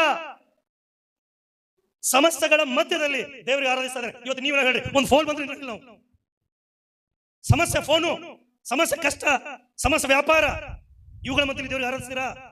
ಇಲ್ಲ ರೀ, ಇಲ್ಲ. ಮತ್ತು ದೇವರ ಆಶೀರ್ವಾದ ಬೇಕು, ದೇವ್ರ ಸಹಾಯ ಬೇಕು. ಏನ್ చేశారన్న ದೇವರು? ಯಾಕೆ ಕಷ್ಟ ಕೊಡಕತ್ತಾನ ದೇವರು? ಎಲ್ಲಿದಪ್ಪ ನಮ್ಮ ಜೀವನ? ಎಲ್ಲಿದೆ ನಿಮ್ಮ ನಂಬಿಕೆ? ಯೋಬನಿಗೆ ಸಮಸ್ಯೆ ಪ್ರಾರಂಭವಾಗಿರುವಂತದ್ದು ಆರಾಧನೆ ನಿತ್ಯ. ಪ್ರಿಯರ ಎಚ್ಚರಿಕೆಯಿಂದ ಕೇಳಿಸ್ಕೊಳ್ರಿ, ಸಭೆಯವರ ಎಚ್ಚರಿಕೆಯಿಂದ ಕೇಳಿಸ್ಕೊಳ್ರಿ. ಸಮಸ್ಯೆಗಳು ನಮಗೆ ಶಾಶ್ವತ ಇದೆ, ಸಮಸ್ಯೆಗಳಿದೆ ನಮಗೆ. ಯಾರಾದ್ರೂ ನಿಮಗೆ ಸಮಸ್ಯೆ ಪರಿಹಾರ ಬಂದ್ರೆ ನಾವು ಹೋಗ್ಬೇಡ್ರಿ, ಯಾಕಂದ್ರೆ ದೇವರು ವಾಗ್ದಾನ ಮಾಡಿದ್ದಾನೆ. ನಮ್ಮ ಜೀವಿತವು ಕಾಲ ಸಮಸ್ಯೆ ಇದೆ ನಮಗೆ, ನಾವು ಜೀವಿಸುವ ನಮ್ಮ ಸಮಸ್ಯೆ ನಮ್ಮ ಜೊತೆಲಿ ಇದೆ. ದೇವರು ಹೇಳ್ತಾನೆ ನಮಗೆ ಕಷ್ಟ ಸಂಕಟಗಳೇ ನಮಗೆ ಆಡಂಬರ. ಮನುಷ್ಯ ಆಯುಷ್ಕಾಲ 60 ಬಲ 80, ಕಷ್ಟ ಸಂಕಟಗಳೇ ಇದೆ. ಕಷ್ಟಗಳ ಮಧ್ಯದಲ್ಲಿ ದೇವ್ರ ವಾಕ್ಯದ ಕಷ್ಟ ಬಿಡುಗಡೆ ಕೊಡ್ತೀನಿ ಅಂತ ಹೇಳಂಗಿಲ್ಲ. ಹೊಸ ಒಡಂಬಡಿಕೆಯಲ್ಲಿ ಕಷ್ಟಗಳನ್ನು ಸಹಿಸಿಕೊಳ್ಳುವವನು ಧನ್ಯನು. ಯೋಬನು ಧನ್ಯನಾದ, ದಾವೀದನ ಧನ್ಯನಾದ, ದಾನಿಯೇಲ ಧನ್ಯನಾದ. ಯಾಕಂದ್ರೆ ಕಷ್ಟವನ್ನು ನೋಡಿ ಹೋಗಿಲ್ಲ, ಭಯ ಪಡಲಿಲ್ಲ. ಯಾಕಂದ್ರೆ ನಮ್ಮ ದೇವರು ನಮಗೆ ಕೊಟ್ಟಿರುವಂತಹ ಆತ್ಮ, 2 ತಿಮೋಥಿ 1:7 ವಚನ, ದೇವರು ಕೊಟ್ಟಿರುವಂತಹ ಆತ್ಮ ಬಲ, ಪ್ರೀತಿ, ಶಿಕ್ಷಣದ ಆತ್ಮ ಹೊರತು ಹೇಳಿತನದ ಆತ್ಮವಲ್ಲ. ಅಂದ್ರೆ ಅರ್ಥ ಭಯದ ಆತ್ಮವಲ್ಲ. ಯಾವ್ದು ಭಯ ಪಡ್ತಾ ಇದ್ದೀರಿ ಸಭೆ ಬರೋದಕ್ಕಾಗಿ? ಹೇಳ್ತೀವಿ, ದೊಡ್ಡ ಆರಾಧನೆ ಮಾಡ್ತೀವಿ, ದೊಡ್ಡ ಭಕ್ತರ ಕಾಣಿಸ್ಕೋತೀವಿ. ಭಯ, ನಾಳೆ ಏನಾಗ್ತದೋ ಭಯ, ಮಕ್ಕಳ ಭವಿಷ್ಯನೂ ಭಯ, ನನ್ನ ಜೀವಿತ ಏನು ಭಯ, ನನಗೆ ಭಯ. ಪ್ರಿಯರೇ, ಕಳೆದ 3 ತಿಂಗಳ ಹಿಂದೆ ಬಂದ ರಿಪೋರ್ಟ್ 1 ತಿಂಗಳ ಹಿಂದೆ ಹೇಳಿದ್ರೆ ಯಾವಾಗ ಈ ಕಣ್ಣು ಕೂಡ ಹೋಗ್ತಾ ಗೊತ್ತಿಲ್ಲ ಅಂತ ಹೇಳಿದ ಡಾಕ್ಟರ್. ನನಗೆ ಗೊತ್ತಾ ನಿಮಗೆ? ಒಂದು ದಿವಸ ಒಂದು ಡಾಕ್ಟರ್ ಹತ್ರ, ಇನ್ನೊಂದು ದಿವಸ ಇನ್ನೊಂದು ಡಾಕ್ಟರ್ ಹತ್ರ ಹೋದೆ. 6 ತಿಂಗಳು 8 ವರ್ಷದಿಂದ ಆಪರೇಷನ್ ಈ ಕಣ್ಣು ಹೋಗಿಲ್ಲ, ಕಾಣಿಸಂಗಿಲ್ಲ. ಈಗ ಇರೋದು ಒಂದೇ ಒಂದು ಕಣ್ಣು. ಈಗ ಸಮಸ್ಯೆ ಶುರುವಾಗಿದೆ. ಡಾಕ್ಟರ್ ಹೇಳ್ತಾರೆ ಈ ಕಣ್ಣು ಯಾವ ಕತ್ಲಾಗ್ತದೆ ಗೊತ್ತಿಲ್ಲ, ಯಾವ ಕಣ್ಣು ಬಂದಾಗ ಗೊತ್ತಿಲ್ಲ, ಸಮಸ್ಯೆಗೆ ಪರಿಹಾರ ಇಲ್ಲ. ಇದರ ಸಮಯದಲ್ಲಿ ದೇವರನ್ನು ಹೇಳುವಂಥದ್ದು, ನನ್ನ ಕೃಪೆ ನಿನಗೆ ಸಾಕು. ದೇವರಿಗೆ ಕೇಳಿದ್ದೇನೆ, ಇದು ಯಾಕೆ ಹಿಂಗೆ ಕೇಳಿಲ್ಲ? ಯಾಕೆ ದೇವ್ರ ಹೇಳ್ತಾನೆ, ಯಾವಾಗ ಪೌಲನಿಗೆ ಸಮಸ್ಯೆ ಬಂತು, ಪ್ರಾರ್ಥಿಸುವಾಗ ಏನೋ ಒಂದು ಸಮಸ್ಯೆ ಇದೆ ದೇವರೇ, ಏನೋ ಒಂದು ಸಮಸ್ಯೆ ಇದೆ ದೇವರೇ, ದೇವರ ಸಮಸ್ಯೆ ತೆಗೆದನ? ದೇವ್ರು ಯಾವ್ದೊಂದು ಮುಳ್ಳು ಚುಚ್ಚುಕತ್ತ ದೇವರೇ, ನನಗೆ ಮುಳ್ಳು ತೆಗೆದನ ದೇವರನ್ನ ಮುಳ್ಳು ತೆಗೆದಿಲ್ಲ. ಸಮಸ್ಯೆ ನಿಮ್ಮಿಂದ ತೆಗಿಯಂಗಿಲ್ಲ. ಆ ಸಮಸ್ಯೆಗಳ ಮಧ್ಯದಲ್ಲಿ ದೇವರು ನಮ್ಮ ಜೊತೆ ಇರುವಂತ ದೇವರಾಗಿದ್ದಾನೆ. ದೇವರಾಗಿದ್ದಾರೆ ಇರುವಂಥದ್ದು. ಈಗ ಕಣ್ಣಿನ ಸಮಸ್ಯೆ ಇರ್ಬೋದು, ಆದ್ರೆ ಕಣ್ಣು ಕೊಟ್ಟದ್ದು ದೇವರು, ನಾನು ನಿಮ್ಮ ಜೊತೆಲಿ ಇದ್ದೀನಿ. ಇದನ್ನ ಇವತ್ತು ನಿಮ್ಗೆ ಹೇಳ್ತಾ ಇದ್ದೀನಿ ಪ್ರಿಯರೇ. ನಿಮ್ಮ ಸಮಸ್ಯೆ ಯಾವುದು? ನನಗಿಂತ ದೊಡ್ಡ ಸಮಸ್ಯೆ ಇದೆ ನಿಮ್ಗೆ? ನಾನು ವಿಚಾರ ಮಾಡಿದ್ರೆ 1 ದಿನ ನಿದ್ದೆ ಬಂದಿಲ್ಲ, 2 ದಿನ ನಿದ್ದೆ ಬಂದಿಲ್ಲ. ನಾವು ವಿಚಾರ ಬಂದ ನನಗೆ ಈ ಭಯ, ಕಣ್ಣು ಹೋಗ್ತಂತ ಭಯ ನಾನು ಏನ್ ಮಾಡ್ತದೆ, ನಿದ್ರೆ ಹಾಳು ಮಾಡ್ತಾ ಇದೆ. ಅದೇ ಅಪೊಸ್ತಲನಾದ ಪೌಲ, ಪೇತ್ರ, ಸ್ಟೇಫನರು ಬೇಡಿಯಲ್ಲಿ ಹಾಕಿದ್ರು, ಸರಪಳಿಯನ್ನು ಕಟ್ಟಲ್ಪಟ್ಟಿದ್ರು. ಮರುದಿನ ಬೆಳಗ್ಗೆ ಏನಿದವ್ರಿಗೆ ಮರಣ ಶಿಕ್ಷೆ ಇದೆ. ಇದು ಅವ್ರ ಮೇಲೆ ಶಿಕ್ಷೆ ವಿಧಿಸಬಹುದು, ಏನಾದ್ರು ಮಾಡ್ಬೋದು. ಅದು ಇವ್ರೇನ್ ಮಾಡ್ತಾರೆ, ರಾತ್ರಿ ಮಾಡ್ತಾ ಇದಾರೆ, ಪ್ರಾರ್ಥನೆ ಮಾಡ್ತಾ ಇದ್ದಾರೆ, ಸಭೆ ಅವ್ರು ಮಾಡ್ತಾ ಇದ್ರು. ಇವ್ರು ಸಭೆಯಲ್ಲಿ ಮಾಡ್ತಾ ಇದ್ರು, ಆರಾಧನೆ ಮಾಡ್ತಾ ಇದ್ರು. ಪೇತ್ರನಿಗೆ ಸರಪಳಿಯಿಂದ ಬಂಧಿಸಿದ್ರು, ಇವನೇನ್ ಮಾಡ್ತಾ ಇದ್ದ ರಾತ್ರಿ? ಪೌಲ ಸೀಲನ ಆರಾಧನೆ ಮಾಡ್ತಾ ಇದ್ರು. ಪೇತ್ರ ಒಬ್ಬನಿದ್ದಾಗ ಅವನೇ ಮಾಡ್ತಾ ಇದ್ದ, ನಿದ್ರೆ ಮಾಡ್ತಾ ಇದ್ದ. ಯಾಕಂದ್ರೆ ಅವನಿಗೆ ಚಿಂತೆ ಮಾಡ್ತಾ ಇಲ್ಲ, ನಾಳೆ ಏನಾಗ್ತದೆ ಅಂತ ಹೇಳಿ.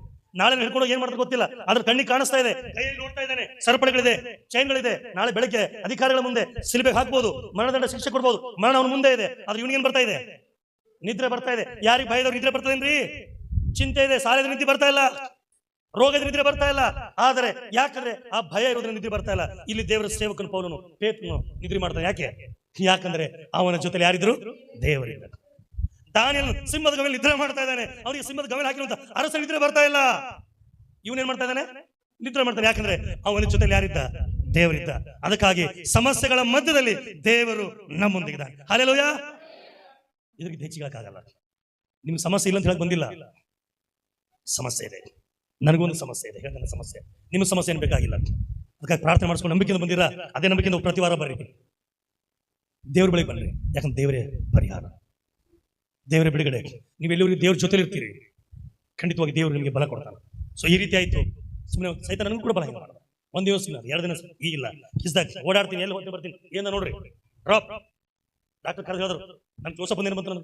ನಾನು ಜೋಸಫ್ ಅಲ್ಲ, ಡಾಕ್ಟರ್ ಎಲ್ಲ ಟೆಸ್ಟ್ ಮಾಡ್ಕೊಂಡು ಹೇಳ್ತಾರೆ ನನಗೆ. ಏನಪ್ಪ ಅಂದ್ರೆ ಶುಗರ್ಗ ಟ್ರೀಟ್ಮೆಂಟ್ ಅದೇನಪ್ಪ, ಔಷಧ ಬಂದಾಗ ಸರಿ ಒಂದೇ ಸರಿ ಶುಗರ್ ಬಂದ್ರೆ ಅದು ಒಂದೇ ಸರಿ ಗೋಲಿ ಕೊಟ್ಟರೆ ಕಮ್ಮಿ ಆಗುತ್ತಾ? ಕಡಿಮೆ ಆಗ್ತದೆ, ವಾಸಿ ಆಗಲ್ಲ. ಶುಗರ್ ಔಷಧ ಕೊಟ್ಟರೆ ಆಗ್ತದೆ, ಕಡಿಮೆ ಆಗ್ತದೆ, ವಾಸಿ ಆಗಲ್ಲ. ಮತ್ತೆ ಚಹಾ ಕುಡಿ ಹೆಚ್ಚಿಗೆ ಆಗ್ತದೆ, ನೀವು ಔಷಧ ಬಿಡು ಮತ್ತೆ ಹೆಚ್ಚಿಗೆ ಆಗ್ತದೆ. ಹಾಗೆ ನಿನ್ನ ಸಮಸ್ಯೆ ಕೂಡ ಈ ಡ್ರಾಪ್ ಬಿಡುವವರೆಗೂ ಎಲ್ಲಿವರೆಗೂ ಹಾಕ್ತೀವಿ ಅಲ್ಲಿವರೆಗೂ ಈ ಯಾವ ಸ್ಥಿತಿ ಅದರಲ್ಲಿ ಇರ್ತದ, ಬಿಟ್ಟು ಹೋಯ್ತು.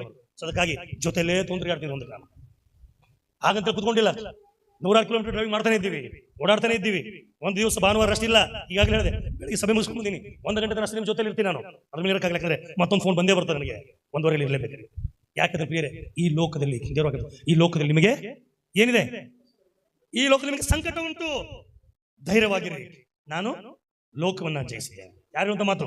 ದೇವರು ಹೇಳುವಂತ ಮಾತು. ಸೈತಾನ ಮಾತು, ಸೈತಾನ ಸೇವಕರ ಮಾತು, ಸೈತಾನ ದೂತರ ಮಾತು, ಸೈತಾನ ಪಾಸ್ಟರ್ಗಳ ಮಾತು. ನನ್ನ ಕಡೆ ಬನ್ರಿ, ಸಮಸ್ಯೆ, ಕಷ್ಟ, ರೋಗ, ರುಚಿನ ಎಲ್ಲ ಬಿಡುಗಡೆ ಆಗ್ತದೆ. ಯೇಸು ಹೇಳ್ತಾನೆ, ಲೋಕದಲ್ಲಿ ನಿಮ್ಗೆ ಏನಿದೆ? ಯಾರ ಮಾತ್ರ ಇದು? ಲೋಕದಲ್ಲಿ ನಿಮ್ಗೆ ಕಷ್ಟ ಇದೆ, ಧೈರ್ಯ ಬಿಡಬೇಡ್ರಿ, ಅಂಜಬೇಡ್ರಿ. ಯಾಕಂದ್ರೆ ಯೇಸು ಅಂತ, ನಾನು ಲೋಕವನ್ನೇ ಜಯಿಸಿದ್ದೇನೆ. ಇವತ್ತು ನಾವು ಜಯಿಸಬೇಕಾಗಿದೆ. ಯಾವ ರೋಗ ನಿಮ್ಗೆ ಕಾಡ್ತಾ ಇದೆ, ದೇವರ ಬಳಿಗೆ ಬನ್ರಿ, ಅದ್ರ ಮೇಲೆ ಜಯ ನಿಮಗೆ ಆಗುವಂತಾಗಿದೆ. ದೇವ್ರ ಬಿಟ್ಟು ನಾವು ಏನು ಮಾಡಕ್ಕೆ ಸಾಧ್ಯವಿಲ್ಲ. ಯಾವುದೇ ಪರಿಸ್ಥಿತಿ ನಮ್ಮ ಕೂದಲೇ, ನಾನು ಚಿಂತೆ ಮಾಡಪ್ಪ, ಜೋಸಫ್ ನೋಡೋ ಒಟ್ಟಿಗೆ ಹೆಚ್ಚು, ಅವನಕ್ಕಿಂತ ಹೆಚ್ಚು ಕೂದಲು ಓಸುವುದು ನನಗೆ. ನನ್ನ ಕೂದಲೇ ತೊಳ್ಕೊಳಕ್ ಆಗ್ತಾ ಇಲ್ಲ. ಕೂದಲುಗಳೇ ನಮ್ಮ ಕೂದಲೇ ಹೆಣಿಕೆ ಇಲ್ಲ. ದೇವರ ದೃಷ್ಟಿಯಲ್ಲಿ ನಾವು ಬಹಳ ಅಮೂಲ್ಯರಾಗಿದ್ದೇವೆ. ಪ್ರಿಯರೇ, ಸವಾಲುಗಳು ವಿಭಿನ್ನವಾಗಿದೆ. ನನಗಿರುವಂತಹ ಸಮಸ್ಯೆ ನಿಮಗೆ ಹೇಳಕ್ಕಾಗಲ್ಲ. ನನಗಿಂತ ಬಹಳ ಇಕ್ಕಟ್ಟಾದ ಸಮಸ್ಯೆ ಇರಬಹುದು, ಬಹಳ ಕಣ್ಣೀರು ನಿಮಗಿರಬಹುದು. ಬಹಳ ನಿಮ್ ಕಷ್ಟ ಇರ್ಬೋದು. ಹೌದು, ನೀವು ಅನ್ಬೋದು ನಿಮ್ದೇನ್ರಿ ಕಣ್ಣು ಹೋಗ್ರೈತಲ್ಲ, ನನ್ನ ಬಿ ಪಿ ನಿಮ್ಗೇನು ಗೊತ್ತ್ರಿ, ನನ್ನ ಶುಗರ್ ನಿಮ್ಗೇನು ಗೊತ್ತ್ರಿ, ನನ್ನ ಚಿಂತೆ ನಿಮ್ಗೇನು ಗೊತ್ತ್ರಿ ಅನ್ಬೋದು. ನನಗಿಂತ ಕಠಿಣವಾದ ಪರಿಸ್ಥಿತಿ ಇರ್ಬೋದು. ಆದರೆ ದೇವರು ನನಗಿಂತ ನಿಮಗೆ ಹತ್ತಿರವಾಗಿದ್ದಾನೆ. ದೇವರು ಒಬ್ಬಂಟಿಗನಾಗಿ ಬಿಡುವಂತನಲ್ಲ, ನಿಮ್ಮ ಒಬ್ಬಂಟಿಗನಾಗಿ ಬಿಡುವಂತ ದೇವರಲ್ಲ. ನಿನ್ನ ಪರಿಸ್ಥಿತಿ ಏನೇ ಇರಲಿ, ನಿನ್ನ ಬಿದ್ದ ಸ್ಥಳದಲ್ಲಿ ಎತ್ತುವಂತ ದೇವರಾಗಿದ್ದಾನೆ, ನಿಲ್ಲಿಸುವಂತ ದೇವರಾಗಿದ್ದಾನೆ. ನಿನ್ನ ಸಮಸ್ಯೆ ಏನೇ ಇರಲಿ, ನಿನಗೆ ಒಬ್ಬಂಟಿಗೆ ಬಿಡಂಗಿಲ್ಲ ದೇವರು. ದಾನಿಯೇಲ ಒಬ್ಬಂಟಿಗನಾಗಿ ಸಿಂಹದ ಮೇಲೆ ಇರಲಿಲ್ಲ, ಅವನ ಜೊತೆ ಯಾರಿದ್ರು? ದೇವರಿದ್ದ. ಬೆಂಕಿಯಲ್ಲಿ ಶದ್ರಕ್ ಮೇಷಕ್ ಅಬೇದ್ನೆಗೋ ಮೂವರು ಇರಲಿಲ್ಲ, ಎಷ್ಟು ಜನ ಇದ್ರು? 4ನೇದವರು ಯಾರು? ದೇವರೇ. ನೀವು ಒಬ್ಬಂಟಿಗರಲ್ಲ, ದೇವರು ನಿಮ್ಮ ಸಂಗಡ ಇದ್ದಾನೆ. ದೇವರು ನಮ್ಮ ಸಂಗಡ ಇದ್ದಾನೆ. ಈಗ ಅದನ್ನೇ ದೇವರ ವಾಕ್ಯ ಹೇಳುವಂಥದ್ದು. ರೋಮಾಪುರದಲ್ಲಿ ಪೌಲ ಹೇಳ್ತಾರೆ, ದೇವರು ನಮ್ಮ ಕಡೆ ಇದ್ದರೆ ನಮ್ಮನ್ನು ಯಾರು? ಓದ್ರ ಮುಂಚೆ ರೋಮಾಪುರದಲ್ಲಿ ಬರೆದ ಪತ್ರಿಕೆ ಓದ್ರಿ ಅದನ್ನ. ನನ್ನ ಹತ್ರ ಬೈಬಲ್ ತೆಗೆಯೋದು 8ನೇ ದಿನ ರೋಮ 8ನೇ ಇರ್ಬೇಕಲ್ಲ, ಏನು 1ನೇ ರೆಫರೆನ್ಸ್ ಮಾಡ್ಕೊಬೇಡಿ. ನಾನು 1ನೇ ದಿನ 8ನೇ ಇರ್ಬೇಕು ನೋಡ್ರಿ. 8:28 ಓದ್ರಿ. 8ನೇ ಲಾಸ್ಟ್. ಇದಲ್ಲದೆ ದೇವರ ಸಂಕಲ್ಪದ ಮೇರೆಗೆ ಕರೆಯಲ್ಪಟ್ಟು ಆತನನ್ನು ಪ್ರೀತಿಸುವವರ ಹಿತಕ್ಕಾಗಿ ಎಲ್ಲಾ ಕಾರ್ಯಗಳನ್ನು ಅನುಕೂಲವಾಗುತ್ತವೆ ಎಂದು ನಮಗೆ ಗೊತ್ತಾಗುತ್ತದೆ. ಯಾಕೆಂದರೆ ಹಾಗಾದರೆ ಈ ವಿಷಯಗಳಲ್ಲಿ ಏನು ಹೇಳೋಣ? ಎಷ್ಟು ವಚನ ಅದು? 8:31. ಯಾವ ವಿಷಯದಲ್ಲಿ? ಚಿಂತೆ, ಕಷ್ಟ, ರೋಗ, ಸಮಸ್ಯೆಗಳ ವಿಷಯದಲ್ಲಿ. ಹಾಗಾದ್ರೆ ಈ ವಿಷಯದಲ್ಲಿ ಏನು ಹೇಳೋಣ? ದೇವರು ನಮ್ಮ ಕಡೆ ಇದ್ದರೆ ನಮ್ಮನ್ನು ಎದುರಿಸುವರು ಯಾರು ಹೇಳ್ರಿ? ದೇವರು ನಮ್ಮ ಕಡೆ ಇದ್ದರೆ ನಮ್ಮನ್ನ ಎದುರಿಸುವರು ಯಾರು? ಯಾರು ಎದುರಿಸಕ್ಕೆ ಸಾಧ್ಯ ಇಲ್ಲ. ಸೈತಾನ ಎದುರಿಸಕ್ಕಾಗಲ್ರಿ. ಸೈತಾನ ಅಂಜಂಗಿಲ್ಲ. ಇದು ಇನ್ನೊಂದು ಕಡೆ ಹೇಳುವಂಥದ್ದು ಹೊಸ ಮಡಿಕೆಯಲ್ಲಿ, ಸೈತಾನಿಗೆ ನೀವು ಎದುರಿಸ್ರಿ, ಆಗ ಆತ ನಿಮ್ಮನ್ನು ಬಿಟ್ಟು ಏನ್ ಮಾಡ್ತಾನಂತೆ? ಓಡಿ ಹೋಗ್ತಾನೆ. ಸೈತಾನ ಅಂಜಿ ಕುತ್ಕೋದಲ್ಲ, ಎದುರಿಸ್ಬೇಕು ಸೈತಾನಿಗೆ. ಬಾ, ಏನ್ ಮಾಡ್ತಿ? ಜಂಪ್ ಮಾಡ್ತೀಮಾ? ಕಷ್ಟ ಬಾ ಬಾ ಬಾ, BP ಬಾ, ಶುಗರ್ ಬಾ ಬಾ ಅನ್ನಂಗಿಲ್ಲ. ಸಮಸ್ಯೆ ಬಾ ಬಾ ನಿಂದಿರ್ತೀನಿ. ಯಾಕೆ? ನನ್ನ ಜೊತೆ ಯಾರಿದ್ದಾರೆ? ನಾನ್ ಬಾಬಾ ಅಂತ ಇಲ್ಲ. ದಾವಿದ ಕತೆ ಗೊತ್ತಿತ್ತು, ದಾವಿದ ಗೋಲೆತನ ಕತೆ. ಬಾ ಬಾ ಬಾ, ಯಾರು ಕರೀತಾರೆ? ದಾವಿದ ಬಾ. ನೀನಾದ್ರೂ ಈಟಿ ಕತ್ತಿಗಳಿಂದ ಹೋರಾಡೋದಕ್ಕೋಸ್ಕರ ಜೋಡಿ ಬರ್ತಾ ಇದ್ದ. ಬಾ. ನಾನಾದರೂ ಸೇನಾಧೀಶ್ವರನಾದ, ಯಾಕಂದ್ರೆ ನನ್ನ ಜೊತೆ ಯಾರಿದ್ದಾರೆ? ಗೋಲಿಯಾತನ ಹತ್ರ ಈಟಿ, ಕತ್ತಿ, ಬರ್ಚಿ, ಸೈನಿಕ, ಜೊತೆಯೊಬ್ಬ, ಅಗಲ ಬಗಲ ಎಲ್ಲರೂ ಇದ್ರು. ಆದ್ರೆ ದಾವಿದನ ಜೊತೆ ಇರುವ ಆತನು ದೇವರಾಗಿದ್ದ. ಅದಕ್ಕೆ ನೀ ಯಾವ ಜೊತೆ ಬರ್ತೀಪ್ಪ? ಈಟಿ ತೊಗೊಂಡ್ ಬರ್ತಿ ಬಾ, ಶುಗರ್ ಬರ್ತಿ ಬಾ, ಕಣ್ಣಿನ ಸಮಸ್ಯೆ ಬರ್ತಿ ಬಾ, ರೋಗ ಬರ್ತಿ ಬಾ, ಏನ್ ಬರ್ತಿ ಬಾ. ಯಾಕಂದ್ರೆ ನನ್ನ ಜೊತೆ ಯಾರಿದ್ದಾರೆ? ದೇವರಿದ್ದಾರೆ. ಅದೇ ನಮ್ಗೆ ಕನ್ಫರ್ಮ್ ಬೇಕು. ದೇವರು ನಮ್ಮ ಕೂಡ ಇದ್ದಾರೆ. ನಮ್ಮನ್ನು ಎದುರಿಸೋರು ಯಾರು? ದೇವರ ಜೊತೆ ನೀವು ಕನ್ಫರ್ಮ್ ಇದೆನಾ? ಈಗ ಸ್ಪಷ್ಟವಾಗಿ ತಿಳ್ಕೊಡ್ರಿ. ಅನೇಕ ವಿಷಯ ತಂದಿದೆ, ಹೇಳಕ್ಕಾಗಲ್ಲ.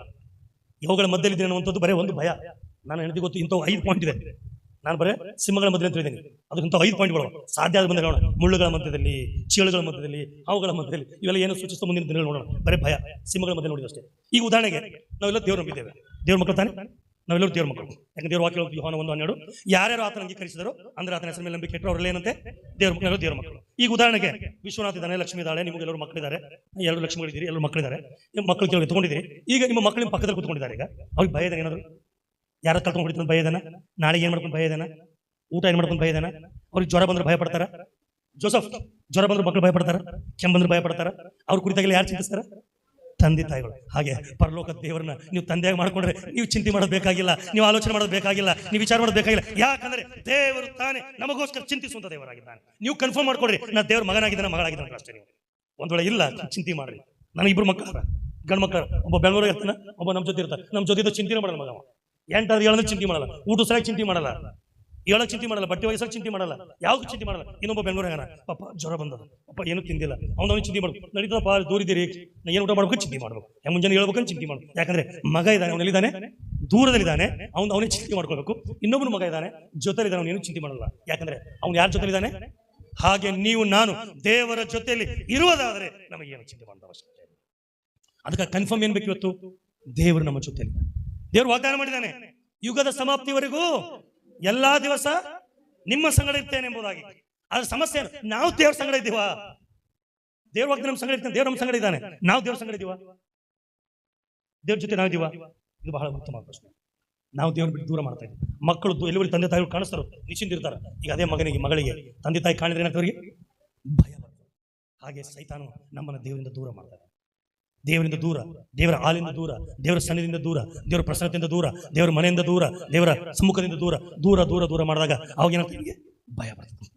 ಆಗ ಏಸು ಹೇಳುವಂಥದ್ದು ಭಯ ಪಡಬೇಡ. ಒಂದು ವಚನ ಓದೋಣ, ಯೆಶಾಯ 41:10. ಯೆಶಾಯ 41:10. ಈ ಆತಂಕ ಭಯ ಜಯಿಸುವುದು ಎರಡನೇದಾಗಿ ದೇವರ ಪ್ರೆಸೆನ್ಸ್ ನಮ್ಮ ಜೊತೆಲಿ ಇರಬೇಕಾಗಬೇಕು. ದೇವರ ಪ್ರೆಸೆನ್ಸ್ ನಮ್ಮ ಜೊತೆಲಿ ಇರಲಿ. ನೀನಂತೂ ಹೆದರಬೇಡ. ನೋಡಿ, ದೇವ್ರ ಹೇಳ್ತಾನೆ ಯಾರಿಗೆ, ತನ್ನ ಪ್ರಜೆಗಳಿಗೆ, ನನ್ನ ಮಕ್ಕಳಿಗೆ ನೀನಂತೂ ಹೆದರಬೇಡ. ಯಾವ್ದಕ್ಕೆ ಲಕ್ಷ್ಮಿ, ಯಾವ್ದಕ್ಕೆ ಹೆದರಬಾರ್ದು? ನೀನ್ ಯಾವ್ದಕ್ಕೆ ಹೆದರ್ತಾ ಇದ್ದೀವಿ ಇವತ್ತು? ನಾನು ಹೆದರ್ತಾ ಇದ್ದೆ ಕಣ್ಣಿಗೆ. ಜೋಸಫ್, ನೀನ್ ಯಾವ್ದಕ್ಕೆ ಹೆದರ್ತಾ ಇದ್ದಿ? ಶುಗರ್ಗ? ನೀನ್ ಯಾವ್ದಕ್ಕೆ ಹೆದರ್ತಾ? ಪ್ರಸನ್ನ, ಸಾಲಕ್ಕ? ಸಾಮ್ಸನ್, ನೀ ಯಾವ್ದಕ್ಕೆ ಹೆದರ್ತಾ ಇದ್ದಿ? ಯಾವ್ದಕ್ಕೆ ಹೆದರ್ತಾ? ಮನೆ ಹೆದರ್ತಿ ಅಕ್ಕ, ಯಾವ್ದಕ್ಕೆ ಹೆದರ್ತಾ ಇದ್ದೀನಿ? ಯಾವ್ದಕ್ಕೆ ಹೆದರ್ತಾ ಇದ್ದೀನಿ? ದೇವ್ರ ಹೇಳ್ತಾನೆ ನೀನಂತೂ ಹೆದರಬೇಡ. ಇಲ್ಲಿ ನನಗೆ ಗೊತ್ತಿಲ್ಲ ಯಾವ್ದಕ್ಕೆ ಹೆದರ್ತಾ ಇದ್ದೀರಿ. ದೇವ್ರ ಹೇಳ್ತಾನೆ ಇವತ್ತು ನೀನಂತೂ ಶೇಖರಣ, ನೀನಂತೂ ಹೆದರಬೇಡ, ನಾನೇ ನಿನ್ನೊಂದಿಗಿದ್ದೇನೆ. ನಾನೇ. ಯಾರು ಹೇಳ್ತಾ ಇದ್ದಾರೆ? ಸುಬ್ರಹ್ಮಣ್ಯ ಯಾರ ಜೊತೆಲಿ ಇದನ್ನು ಕನ್ಫರ್ಮ್ ಇದೆನಾ? ನೀನಂತ ಹೆದರಬೇಡ ಸಮಸ್ಯೆಗಳ ಲೋಕದಲ್ಲಿ. ಯಾಕಂದ್ರೆ ನಿನಗಿಟ್ಟಿದ್ರೆ ನಾನು ಸಮಸ್ಯೆಗಳ ಮಧ್ಯೆಲಿಟ್ಟಿದ್ದೇನೆ, ತೋಳಗಳ ಮಧ್ಯೆಲಿದ್ದೇವೆ. ಕೀರ್ತನೆ ಓದಿದ್ದೇವೆ ನಾವು ಯಾರ ಮಧ್ಯೆಲಿದ್ದೇವೆ? ತೋಳಗಳ ಮಧ್ಯೆಲಿದ್ದೇವೆ. ನೀನಂತೂ ಯಾವ ಇದ್ರೆ ಹೆದರಬೇಡ, ಸಂತೋಷವಾಗಿರಲಿ. ನೀ ಬೆನ್ನೂರಾಗಿರೋ, ಗುಲ್ಬರ್ಗ, ನೀನಂತ ಹೆದರಬೇಡ, ನೀನಂತ ಹೆದರಬೇಡ, ನಾನೇ ನೊಂದಿಗಿದ್ದೇನೆ. ದಿಗ್ಭ್ರಮೆ ಹೆಂಗ್ ಮಾಡ್ಲಿ? ಅಯ್ಯೋ ಕಣ್ಣು ಹೋಯ್ತು, ಶುಗರ್ ಬಂತು, ಸಾಲ ಆಯ್ತು, ಮಕ್ಕಳು ಮದುವೆ ಆಯ್ತು, ಮಕ್ಕಳಾಗ್ಲಿಲ್ಲ, ಮನಿ ಇಲ್ಲ, ಅಯ್ಯೋ ಹೆಂಗ್ ಮಾಡ್ಲಿ? ದಿಗ್ಭ್ರಮೆಗೊಳ್ಳದಿರು, ನಾನೇ ನಿನ್ನ ದೇವರು. ಹೆಂಗ್ ಮಾಡಿ ಮನುಷ್ಯ ಇರೋ ಒಂದ್ ನಿಮಿಷ ಹೆಂಗ್ ಮಾಡ್ಬೇಕ್ರಿ? ಹೆಂಗೂ ಮಾಡಕ್ಕಾಗಲ್ರಿ. ದಿಗ್ಭ್ರಮೆ ಆಗಬೇಡ್ರಿ, ಚಿಂತೆ ಒಳಗಬೇಡ, ದಿಗ್ಭ್ರಮೆಗೊಳ್ಳದಿರು, ನಾನಿನ್ನ ದೇವರು. ಮುಂದೆ ನಾನೇ ನಿನ್ನನ್ನು ಬಲಪಡಿಸುತ್ತೇನೆ. ನಾನು ನಿನ್ನ ಬಲಪಡಿಸ್ತೀನಿ. ಮನುಷ್ಯರಲ್ಲ, ಯಾರು ಬಲಪಡಿಸ್ತಾರೆ? ಜೋಸಫ್ ಅಲ್ಲ, ಸುಳ್ಳು ಹೇಳ್ತಾರೆ ಶೇಖರಣ ಬಂದ್ರೆ ನಮಗೆ ಚರ್ಚೆ ಬಂದು ವಾಕ್ಯದ ಬಲಪಡಿಸ್ತಾರೆ ಅಂತೇಳಿ. ನಾನಲ್ಲ, ದೇವರೇ ನಿಮ್ಮನ್ನು ಬಲಪಡಿಸುತ್ತವನಾಗಿದ್ದಾನೆ. ಪಾಪ ಶೇಖರಣ ಮನಸ್ಸಿನಾಗ ಜೋಸಫ್ ಬಂದು ಬಲಪಡಿಸ್ತಾರಲ್ಲ, ಶೇಖರಣ ದೇವರು ಹೇಳ್ತಾ ಇದ್ದಾನೆ ನಾನೇ ನಿಮ್ಮನ್ನು ಬಲಪಡಿಸುತ್ತೇನೆ. ಮುಂದೆ ಹೌದು, ಸುಳ್ಳಲ್ಲ, ನನ್ನ ಮಾತಲ್ಲ, ದೇವ್ರ ವಾಕ್ಯ. ಹೌದು, ನಿನಗೆ ಸಹಾಯ ಕೊಡುತ್ತೇನೆ. ಯಾರು ಸಹಾಯ ಕೊಡ್ತಾರೆ ಹೇಳ್ರಿ? ಯಾರು ಸಹಾಯ ಮಾಡ್ತಾರ? ನೀವ್ ಯಾರಿಗೆ ನೋಡ್ತಾ ಇದೀರಿ? ವಕೀಲರಿಗೋ, ಗೌಡರಿಗೋ, ಕುಲಕರ್ಣಿಗೋ, ಅಧಿಕಾರಿಗಳು, ಸ್ಮಾರಕರಿಗೋ, ಸೌಕರ್ಯಗೋ? ಅದು ದೇವ್ರು ಹೇಳ್ತಾನೆ ಭಯ ಪಡಬೇಡ, ದಿಗ್ಭ್ರಮೆಗೊಳ್ಳದಿರು, ನಾನು ಇನ್ನೊಂದಿಗಿದ್ದೇನೆ, ನಾನು ಏನ್ ಮಾಡ್ತೀನಿ? ಸಹಾಯ ಕೊಡುತ್ತೇನೆ. ಇದು ದಾವೀದ ಗೊತ್ತಾಯ್ತು, ಹೇಳ್ತಾನೆ ನಾನು ಕಣ್ಣೆತ್ತಿ ಪರ್ವತ ಕಡೆ ನೋಡ್ತೇನೆ, ನನ್ನ ಸಹಾಯ ಎಲ್ಲಿ ಬರುವುದು? ಯಾಕಂದ್ರೆ ಗೊತ್ತು ಸಹಾಯ ಎಲ್ಲಿ ಬರ್ತಂತ ಹೇಳಿ. ಅದೇ ದೇವ್ರು ನಿಮ್ಗೆ ಸಹಾಯ ಮಾಡಕ್ಕೆ ಶಕ್ತನಾಗಿದ್ದಾನೆ. ನಾನು ನಿಮ್ಗೆ ಸಹಾಯ ಮಾಡ್ತೀನಿ. ಮುಂದೆ ನನ್ನ ಧರ್ಮದ ಬಲಗೈಯನ್ನ ನಿನಗೆ ಆಧಾರ ಮಾಡ್ತೀನಿ ಅಂತ ಅದ್ಭುತ ವಾಕ್ಯ ನೋಡ್ರಿ. ಓದ್ರಿ ಇಂಥ ಕಷ್ಟ ಸಮಯದಲ್ಲಿ. ಇದು ದೇವರನ್ನು ಬಲಪಡಿಸಿರುವಂಥದ್ದು, ನಿಮಗೆ ಬಲಪಡಿಸ್ತಾ ಇದೆ. ಎಲ್ಲಾ ಸಮಯದಲ್ಲಿ ಜೊತೆಗಾರಿರುವಂಥ ದೇವರ ಮನೆ ಬರ್ರಿ. ಓದ್ರಿ ಒಂದು ವಚನ, 1 ಯೋಹಾನ 4ನೇ ಅಧ್ಯಾಯ 1ನೇ ವಚನ. 1 ಯೋಹಾನ 4:1. ಕೇಳಿಸ್ಕೋರಿ ಪ್ರಿಯರೇ, ಬಹಳ ಹೆಚ್ಚಾಗಿ ಹೇಳ್ತಾನ, ನನ್ನ ಪ್ರೀತಿಯ ಸಹೋದರ ಸಹೋದರರೇ, ಅಕ್ಕ ತಂಗಿಯರೇ, ಅಣ್ಣ ತಮ್ಮಂದರೇ, ದೇವ್ರ ಕೃಪೆ ಪ್ರಾರ್ಥನೆ ಮಂದಿರಲಿ ಸೇರಿ ಬಂದಿರುವಂತ ಪ್ರಿಯರೇ. ಎಷ್ಟು ಬಂದಿರ? ಒಬ್ಬರಲ್ಲ, ಖರೆ ಪ್ರವಾದಿಗಳು ಎಷ್ಟು ಬಂದಿರ? ಸ್ವಲ್ಪ ಜನ. ಈಗ ಅನೇಕ ಮಂದಿ ಯಾರ? ಈಗ ಸುಳ್ಳು ಪ್ರವಾದಿಗಳು. ಓದಪ್ಪ, ಮುಂದೆ ಓದು. ಲೋಕದ ಒಳಗಡೆ ಬಂದಿರುವುದರಿಂದ ಏನಂತೆ ಬಹಳ ಹೆಚ್ಚಾಗಿ ಕೇಳಿಸ್ಕೊಂಡು ಟಿಕ್ ಮಾಡ್ರಿ. ನೀವು ಆತ್ಮನ ಎಲ್ಲ ನುಡಿಗಳನ್ನ ಅಂದ್ರೆ ಕೈಯ ಹಿಡಿದು ಮೈ ಹಿಡಿದು ಹೇಳ್ಕತ್ತಾರ. ಕೇಳಿಸ್ಕೊಡಿ ಹಾಸ್ಟೆಲ್ನವರು, ಕೊನೆದವ್ರು ಕೇಳಿಸ್ಕೊರಿ. ಯಾರು ಹೇಳಿದ ಯೇಸು ಸ್ವಾಮಿ ಹೆಸರು ಮೇಲೆ ಮೈ ಹಿಡಿದು ಆತ್ಮನ ಹೇಳ್ಕತ್ತಾರ ಅಂದ್ರೆ ಅವೆಲ್ಲವನ್ನ ಏನ್ ಮಾಡಂಗಿಲ್ಲ, ಅವೆಲ್ಲ ನಂಬಂಗಿಲ್ಲ. ಯೇಸು, ಯಾಕಂದ್ರೆ ಎಷ್ಟೋ ಸಾರಿ ಇಬ್ಬರಿಬ್ಬರು ಯೇಸು ಇದ್ದಾರೆ. ನನಗೆ ಸಮಯ ಇನ್ನೊಂದ್ ಕಡೆ ನೋಡ್ತೇವೆ, ಒಬ್ಬ ವ್ಯಕ್ತಿ ಅಳವಡಿಕೆ ಓದ್ತಾ ಇದ್ದೆ, ಪೂರ್ವಕಾಲ ವೃತ್ತಾಂತ ಇದೆ. ದೇವರು ಪ್ರಶ್ನೆ ಮಾಡ್ತಾನೆ, ದೇವ್ರು ನಿರ್ಧಾರ ಮಾಡ್ತಾನೆ ಇವತ್ತು ಈ ಅರಸನ ಸಾಯಿಸ್ಬೇಕಂತ ಹೇಳಿ. ಬಟ್ ಆ ಅರಸ 400 ಮಂದಿಗೆ ಪ್ರವಾದಿ ಇರ್ತಾರ ಹತ್ರ. ಎಷ್ಟು ಮಂದಿ ಇರ್ತಾರ? 400 ಪ್ರವಾದಿ. ಆದ್ರೆ ದೇವ್ರು ನಿರ್ಧಾರ ಮಾಡಿ ನೀವು ಸಾಯ್ತಾನೆ ಅಂತ ಹೇಳಿ. ಈಗ ದೇವ್ರು ಕೇಳ್ತಾನೆ, ಈಗ ಇವನು ಸಾಯಿಸ್ಬೇಕು, ಯಾವ ಪ್ರವಾದಿ ಹೋಗಿ ಹೇಳ್ತೀನಿ ಅಂತ ಹೇಳಿ. ಆಗ ನಾ ಹೋಗ್ತೀನಿ, ದೇವ್ರೆ ಏನ್ ಮಾಡ್ತೀನಿ, ಹೆಂಗ್ ಹೋಗಿ ಹೇಳ್ತಪ್ಪ? ನಾನೇನ್ ಮಾಡ್ತೀನಿ ಗೊತ್ತಾ? ಸಾಯ್ತೆ ಅಂತ ಹೇಳಲ್ಲ, ಯಾಕಂದ್ರೆ ಸಾಯ್ತಾನೆ ಏನ್ ಮಾಡಂಗಿಲ್ಲ, ಯುದ್ಧಕ್ಕೆ ಹೋಗಲ್ಲ. ನಾ ಏನ್ ಮಾಡ್ತೀನಿ ಗೊತ್ತಾ? ಸುಳ್ಳು ಹೇಳ್ತೀನಿ. ಏನಂದ್ರೆ ನೀವು ಹೋಗಿ ಗೆದ್ದು ಬರ್ತೀವಿ ಅಂತ ಸುಳ್ಳು ಹೇಳುವಂತ ಆತ್ಮ ಪ್ರವಾದಿಗಳ ಒಳಗಡೆ ಬಂದು ಎಲ್ಲರೂ ಹೇಳ್ಕೊಂಡು ಮಾಡ್ತಾರ, ಸುಳ್ಳು ಹೇಳ್ತಾರ. ರಾಜನೇ ನೀ ಗೆದ್ದು ಬರ್ತಿ, ರಾಜನೇ ನಿನ್ ಶುಭವಾಗಲಿ, ಜಯ ಇದೆ ಅಂತ ಹೇಳಿ. ಆದ್ರೆ ಒಬ್ಬನೇ ಒಬ್ಬ ಪ್ರವಾದಿ ಆ ಸುಳ್ಳು ಹೇಳಲ್ಲ, ನೀನು ಸೋತು ಅಂತ 400 ಮಂದಿ ಹೇಳ್ಕತ್ತಾರ. ಏನ್ ಮಾಡಕತ್ತೀವಿ? ಒಬ್ಬನ ಹೇಳ್ತೀವಿ. ಇವನಿಗೆ ಏನ್ ಮಾಡ್ರಿ? ಸುಳ್ಳು ಹೇಳಿ ಮಾಡಿ ಜೈಲ ಹಾಕ್ರಿ. ನಾ ಯುದ್ಧ ಗೆದ್ದು ಬರ್ತಾನೆ, ಮಗನಿಗೆ ಊಟ ಕೊಡ್ಬೇಡಿ, ನೀರು ಕೊಡ್ಬೇಡ್ರಿ. ಅವಂತ ದೇವ್ರೆ, ರಾಜನೇ ನೀನು ಗೆದ್ದು ಬರ್ದ ನೋಡ್ತೀನಿ ಸರ್, ದೇವ್ರ ಚಿತ್ತ ಅಂತ ಬರಂಗಿಲ್ಲ. ಹಾಗೆ ಇವತ್ತು ಯೇಸುವಿನ ಹೆಸರು ಹೇಳಿ ಅನೇಕ ಸುಳ್ಳು ಬಂದಿರುವಾಗ ಎಲ್ಲರೂ ನುಡಿಯುವಂತ ಆತ್ಮಗಳು ನೀವು ಕಿವಿ ಕೊಡಬೇಡ್ರಿ. ಎಚ್ಚರಿಕೆ ಮಾತ್ರ. ಯಾಕಂದ್ರೆ ಅನೇಕ ಜನರು ಹೇಳ್ತಾ ಇದ್ದಾರೆ ನಿಮ್ಮ ಕಷ್ಟನ ಪರಿಹಾರ, ಸಮಸ್ಯೆನ ಪರಿಹಾರ, ರೋಗಗಳ ಪರಿಹಾರ, ಬಯಲ ಪರಿಹಾರ. ದೇವ್ರು ಹೇಳ್ತಾ ಇದ್ದಾನೆ ಲೋಕದಲ್ಲಿ ನಿಮ್ಗೆ ಸಂಕಟ ಇದೆ, ಧೈರ್ಯ ನಾ ಹೆಚ್ಚಿಸ್ತೀನಿ, ನಾನು ನಿಮ್ಗೆ ಸಹಾಯ ಮಾಡ್ತೀನಿ, ನಾನು ನಿಮ್ಗೆ ದಯ ತೋರಿಸ್ತೀನಿ, ನಾನು ನಿಮ್ಗೆ ಕಣ್ಣು ತೋರಿಸ್ತೀನಿ. ಓದಪ್ಪ ಮತ್ತೊಂದ್ಸರಿ. ಎಲ್ಲಾ ನುಡಿಗಳನ್ನ ನಂಬದೆ ಆಯಾ ನುಡಿಗಳು ಇದು ದೇವರಿಂದ ಪ್ರೇರಿತವಾದವುಗಳು ಅಲ್ಲವೋ ಎಂಬುದಾಗಿ ಪರೀಕ್ಷೆ ಮಾಡ್ರಪ್ಪ. ನಿಮಗೇನು ಬೇಕಾಗಿದೆ? ದೇವ್ರ ತನ ಕಷ್ಟ ಅನ್ನೋದ್ರೆ ನಿಮಗೆ ಬೇಕಾಗಿಲ್ಲ, ಬರೀ ಆಶೀರ್ವಾದ. ಬಿಟ್ಟು ಹೋದ್ರೆ ಚರ್ಚೆ ನಮ್ಮ ಕಡೆ ಯಾಕೆ ಆಶೀರ್ವಾದ, ಇಲ್ಲಿ ಕಷ್ಟ ಅದ. ಬೈಬಲ್ ಹೇಳ್ತದೆ ಲೋಕದಲ್ಲಿ ಕಷ್ಟ ಉಂಟು, ದುಃಖ ಉಂಟು, ಸಂಕಟ ಉಂಟು, ಧೈರ್ಯವಾಗಿರಿ, ಅಂಜಬೇಡ್ರಿ, ಕಳವಳಗೊಳ್ಬೇಡ್ರಿ, ದಿಗ್ಭ್ರಮೆಗೊಳ್ಬೇಡ್ರಿ. ಆದ್ರೂ ಕೂಡ ನಾನು ಮಾಡ್ತೀವಿ, ಈ ಪಾಸ್ಟ್ರೇ ಬೇಡ, ಈ ಚರ್ಚೆ ಬೇಡ. ಯಾಕಂದ್ರೆ ಇಲ್ಲಿ ಆಶೀರ್ವಾದ ಇಲ್ರಿ. ಏನಿಲ್ಲ ಇಲ್ಲಿ ಆಶೀರ್ವಾದ. ಯಾವ ಆಶೀರ್ವಾದ ಬೇಕ್ರಿ? ಸುಳ್ಳು ಆಶೀರ್ವಾದ ಬೇಕು ನಿಮಗೆ? ಏನು ನಿಜವಾಗಿ ಹೇಳುವಂತ ಆಶೀರ್ವಾದ ಬೇಕಾ? ದೇವ್ರ ವಾಕ್ಯದ ನನ್ನ ಸಹೋದರರೇ, ಮೋಸ ಹೋಗ್ಬೇಡ್ರಿ. ಕೊನೆ ದಿನದಲ್ಲಿ ಜೀವಿಸ್ತಾ ಇದ್ದೀವಿ, ಕೊನೆಯ ನಿಮಿಷ. ಮೋಸವಾದ ಲೋಕದಲ್ಲಿದ್ದೇವೆ. ಜನ ನಿಮ್ಗೆ ಏನೋ ಮೋಸ ಮಾಡ್ಬೋದು, ಆದ್ರೆ ಮನುಷ್ಯರ ಮೇಲೆ ಭರೋಸೆ ಬೇಡ್ರಿ, ದೇವ್ರ ಮೇಲೆ ಭರೋಸೆ. ದೇವ್ರ ಮೇಲೆ ನಂಬಿಕೆ ಇಟ್ಟು ಬನ್ರಿ, ದೇವ್ರ ಸಮೀಪಕ್ಕೆ ಬನ್ರಿ, ಆಗ ಆತ ನಿಮ್ಮ ಸಮೀಪಕ್ಕೆ ಬರ್ತಾನೆ. ನಿಮ್ಮೆಲ್ಲ ಚಿಂತೆಯಿಂದ ಆತ್ಮ ಪರಿಹಾರ ಮಾಡ್ತಾನೆ. ನಿಮ್ಮ ರೋಗದ ಆತ್ಮ ಪರಿಹಾರ ಇಲ್ಲ ಅಂತ ಹೇಳ್ತಾ ಇಲ್ಲ, ದೇವರ ಕಡೆಗೆ ಬನ್ರಿ. ಮನುಷ್ಯರ ಕಡೆ ಮನುಷ್ಯರ ಬಳಿಗೆ ಹೋಗ್ಬೇಡ್ರಿ, ದೇವ್ರ ಸ್ವರಕ್ಕೆ ಹೋಗ್ರಿ. ಯಾರಾದ್ರೂ ಮನುಷ್ಯರು ನನ್ನ ಬಳಿಗೆ ಬನ್ರಿ ಅಂತ ಹೋದ್ರೆ ಹೋಗ್ಕೋಬೇಡ್ರಿ, ದೇವ್ರ ನೀವು ನನ್ನ ಬಳಿಗೆ ಬನ್ರಿ. ಅದಕ್ಕೆ ಪ್ರಿಯರೇ, ನಾನು ಮುಕ್ತಾಯ ಮಾಡ್ತೇನೆ. ಇವತ್ತು ಯಾವ್ದು ಭಯ ನಿಮಗೆ ಹುಟ್ಟಿಸ್ತಾ ಇದೆ, ಯಾವ್ದು ಆತಂಕ ನಿಮ್ಮನ್ನು ಕುಂದಿಸಿದೆ, ಯಾವ್ದು ನಿಮಗೆ ನಿಮ್ಮ ಉತ್ಸಾಹವನ್ನು ಕಳೆದುಕೊಂಡಿದೆ, ದೇವ್ರ ವಾಕ್ಯ ಹೇಳುವಂಥದ್ದು ಇವತ್ತು ಎಚ್ಚರಿಸ್ತಾ ಇದ್ದಾನೆ. ದೇವರು ನಮ್ಮನ್ನು ಹುಡುಕುವಂತಾಗಿದ್ದಾನೆ. ಸಮಸ್ಯೆಯಿಂದ ದೇವರು ಇವತ್ತು ಅದೇ ಸೈತಾನ ಇವತ್ತು ನಮ್ಮ ಮೊದಲು ಹುಡುಕುವಾಗ ಓದಲು ಕೊನೆಯ ವಚನ ಮುಕ್ತಾಯ ಮಾಡ್ತೀನಿ. ದಾನಿಯೇಲ 6ನೇ ಅಧ್ಯಾಯ 22ನೇ ವಚನ. ದಾನಿಯೇಲ 6:22. ನನ್ನ ದೇವರು ತನ್ನ ದೂತನನ್ನು ಕಳುಹಿಸಿ, ಯಾರ ಕಳಿಸ್ತಾನೆ? ತನ್ನ ದೂತರನ್ನು ಕಳಿಸಿ ಸಿಂಹಗಳ ಬಾಯಿಗಳನ್ನು ಬಂಧಿಸಿದನು. ಸಿಂಹಗಳ ಬಾಯನ್ನ ಬಂಧಿಸಿ ಅವುಗಳಿಂದ ನನಗೆ ಯಾವ ಹಾನಿಯೂ ಆಗಲಿಲ್ಲ. ನನಗೆ ಯಾವ ಹಾನಿಯೂ ಆಗಲಿಲ್ಲ. ಏಕೆಂದರೆ ಆತನ ದೃಷ್ಟಿಗೆ ನಾನು ನಿರ್ಮಲನಾಗಿ ಕಂಡು ಬಂದೆನು. ಓಕೆ, ಸೊ ನೀವು ಕೂಡ ದೇವರ ದೃಷ್ಟಿಯಲ್ಲಿ ನಿರ್ಮಲರಾಗಿ ಕಾಣ್ಕೊಳ್ಳುವಾಗ, ಯಥಾರ್ಥರಾಗಿ ಕಾಣ್ಕೊಳ್ಳುವಾಗ, ನಂಬಿಕಸ್ಥರ ಕಾಣ್ಕೊಳ್ಳುವಾಗ ಯಾವ ಸಮಸ್ಯೆಗಳು ಕೂಡ ನಿಮಗೆ ಮಾಡೋದಿಲ್ಲ. ಯಾಕಂದ್ರೆ ದೇವರು ಸಮಸ್ಯೆಗಳ ಮಧ್ಯದಲ್ಲಿ ನಿಮ್ಮ ಜೊತೆಲಿದ್ದಾನೆ. ಹೇಳ್ಬೋದಾ? ದೇವರು ಸಮಸ್ಯೆಗಳ ಮಧ್ಯದಲ್ಲಿ ನನ್ನ ಜೊತೆಲಿದ್ದಾನೆ. ಸಮಸ್ಯೆ ಇಲ್ಲ ಅಂತ ಹೇಳ್ತಾರಲ್ಲ, ಸಮಸ್ಯೆಗಳ ಮಧ್ಯದಲ್ಲಿ ನನ್ನ ಜೊತೆಲಿರುವಂಥ ದೇವರು. ಇವತ್ತಕ್ಕಾಗಿ ಪ್ರಿಯರೇ, ನಿಮಗೆ ಎಚ್ಚರಿಸುತ್ತೇನೆ ದೇವರ ವಾಕ್ಯದಿಂದ. ನೀವು ಯಾವಗಳ ಮಧ್ಯದಲ್ಲಿ ಜೀವಿಸ್ತೀರ ನಮ್ಗೆ ಗೊತ್ತಿಲ್ಲ, ಯಾವ ಆತಂಕ ಇದೆ ಗೊತ್ತಿಲ್ಲ, ಯಾವ ಭಯ ನಿಮ್ಗೆ ಗೊತ್ತಿಲ್ಲ. ಈ ಭಯ ನಿಮ್ಮನ್ನು ಬುದ್ಧಿಹೀನರಾಗಿ ಮಾಡ್ತಾರೆ. ಈ ಭಯ ನಿಮ್ಮನ್ನು ಸಂಪೂರ್ಣವಾಗಿ ದೇವರಿಂದ ದೂರ ತೆಗೆದುಕೊಂಡು ಹೋಗುವಂತಾಗಿದೆ. ಅದಕ್ಕಾಗಿ ದೇವರು ಒಪ್ಪಿಸಿಕೊಡ್ರಿ. ದೇವ್ರಿಗೆ ಹೇಳಿ, ದೇವರೇ, ಸಮಸ್ಯೆಗಳ ಮಧ್ಯದಲ್ಲಿ ನನ್ನ ಜೊತೆಲಿರುವಂಥ ದೇವರು. ಆ ಸಮಸ್ಯೆ ಮೂಲ ಭಯ, ಸೈತಾನಿಗೆ ಭಯ ಹುಟ್ಟಿಸ್ತಾ ಇದ್ದಾನೆ. ಸಾಯ್ತಿರಂತ ಭಯ, ರೋಗದ ಹೀಗೆ ಅನೇಕ ಭಯ ಇದೆ. ಈ ಭಯಗಳ ಮಧ್ಯದಲ್ಲಿ ನನ್ನ ಜೊತೆಲಿದ್ದಿ ನನ್ನ ರಕ್ಷಿಸುವಂತ ದೇವರು. ಅದಕ್ಕಾಗಿ ಕರ್ತಾನೆ, ನಾನು ನಿನ್ನ ಮೇಲೆ ಹಾಕಿಕೊಂಡು ನನಗೆ ವಿಧೇಯನಾಗಿ ಜೀವಿಸುವಂತೆ ಸಹಾಯ ಮಾಡು. ಏನೆಡೆ ತಡೆಗಳಿದ್ರು ಕೂಡ ಕರ್ತಾನೆ, ನನ್ನ ಮೇಲೆ ಭರವಸೆ ಸಹಾಯ ಮಾಡು ದೇವರು ಎಂಬುದಾಗಿ ನಾವು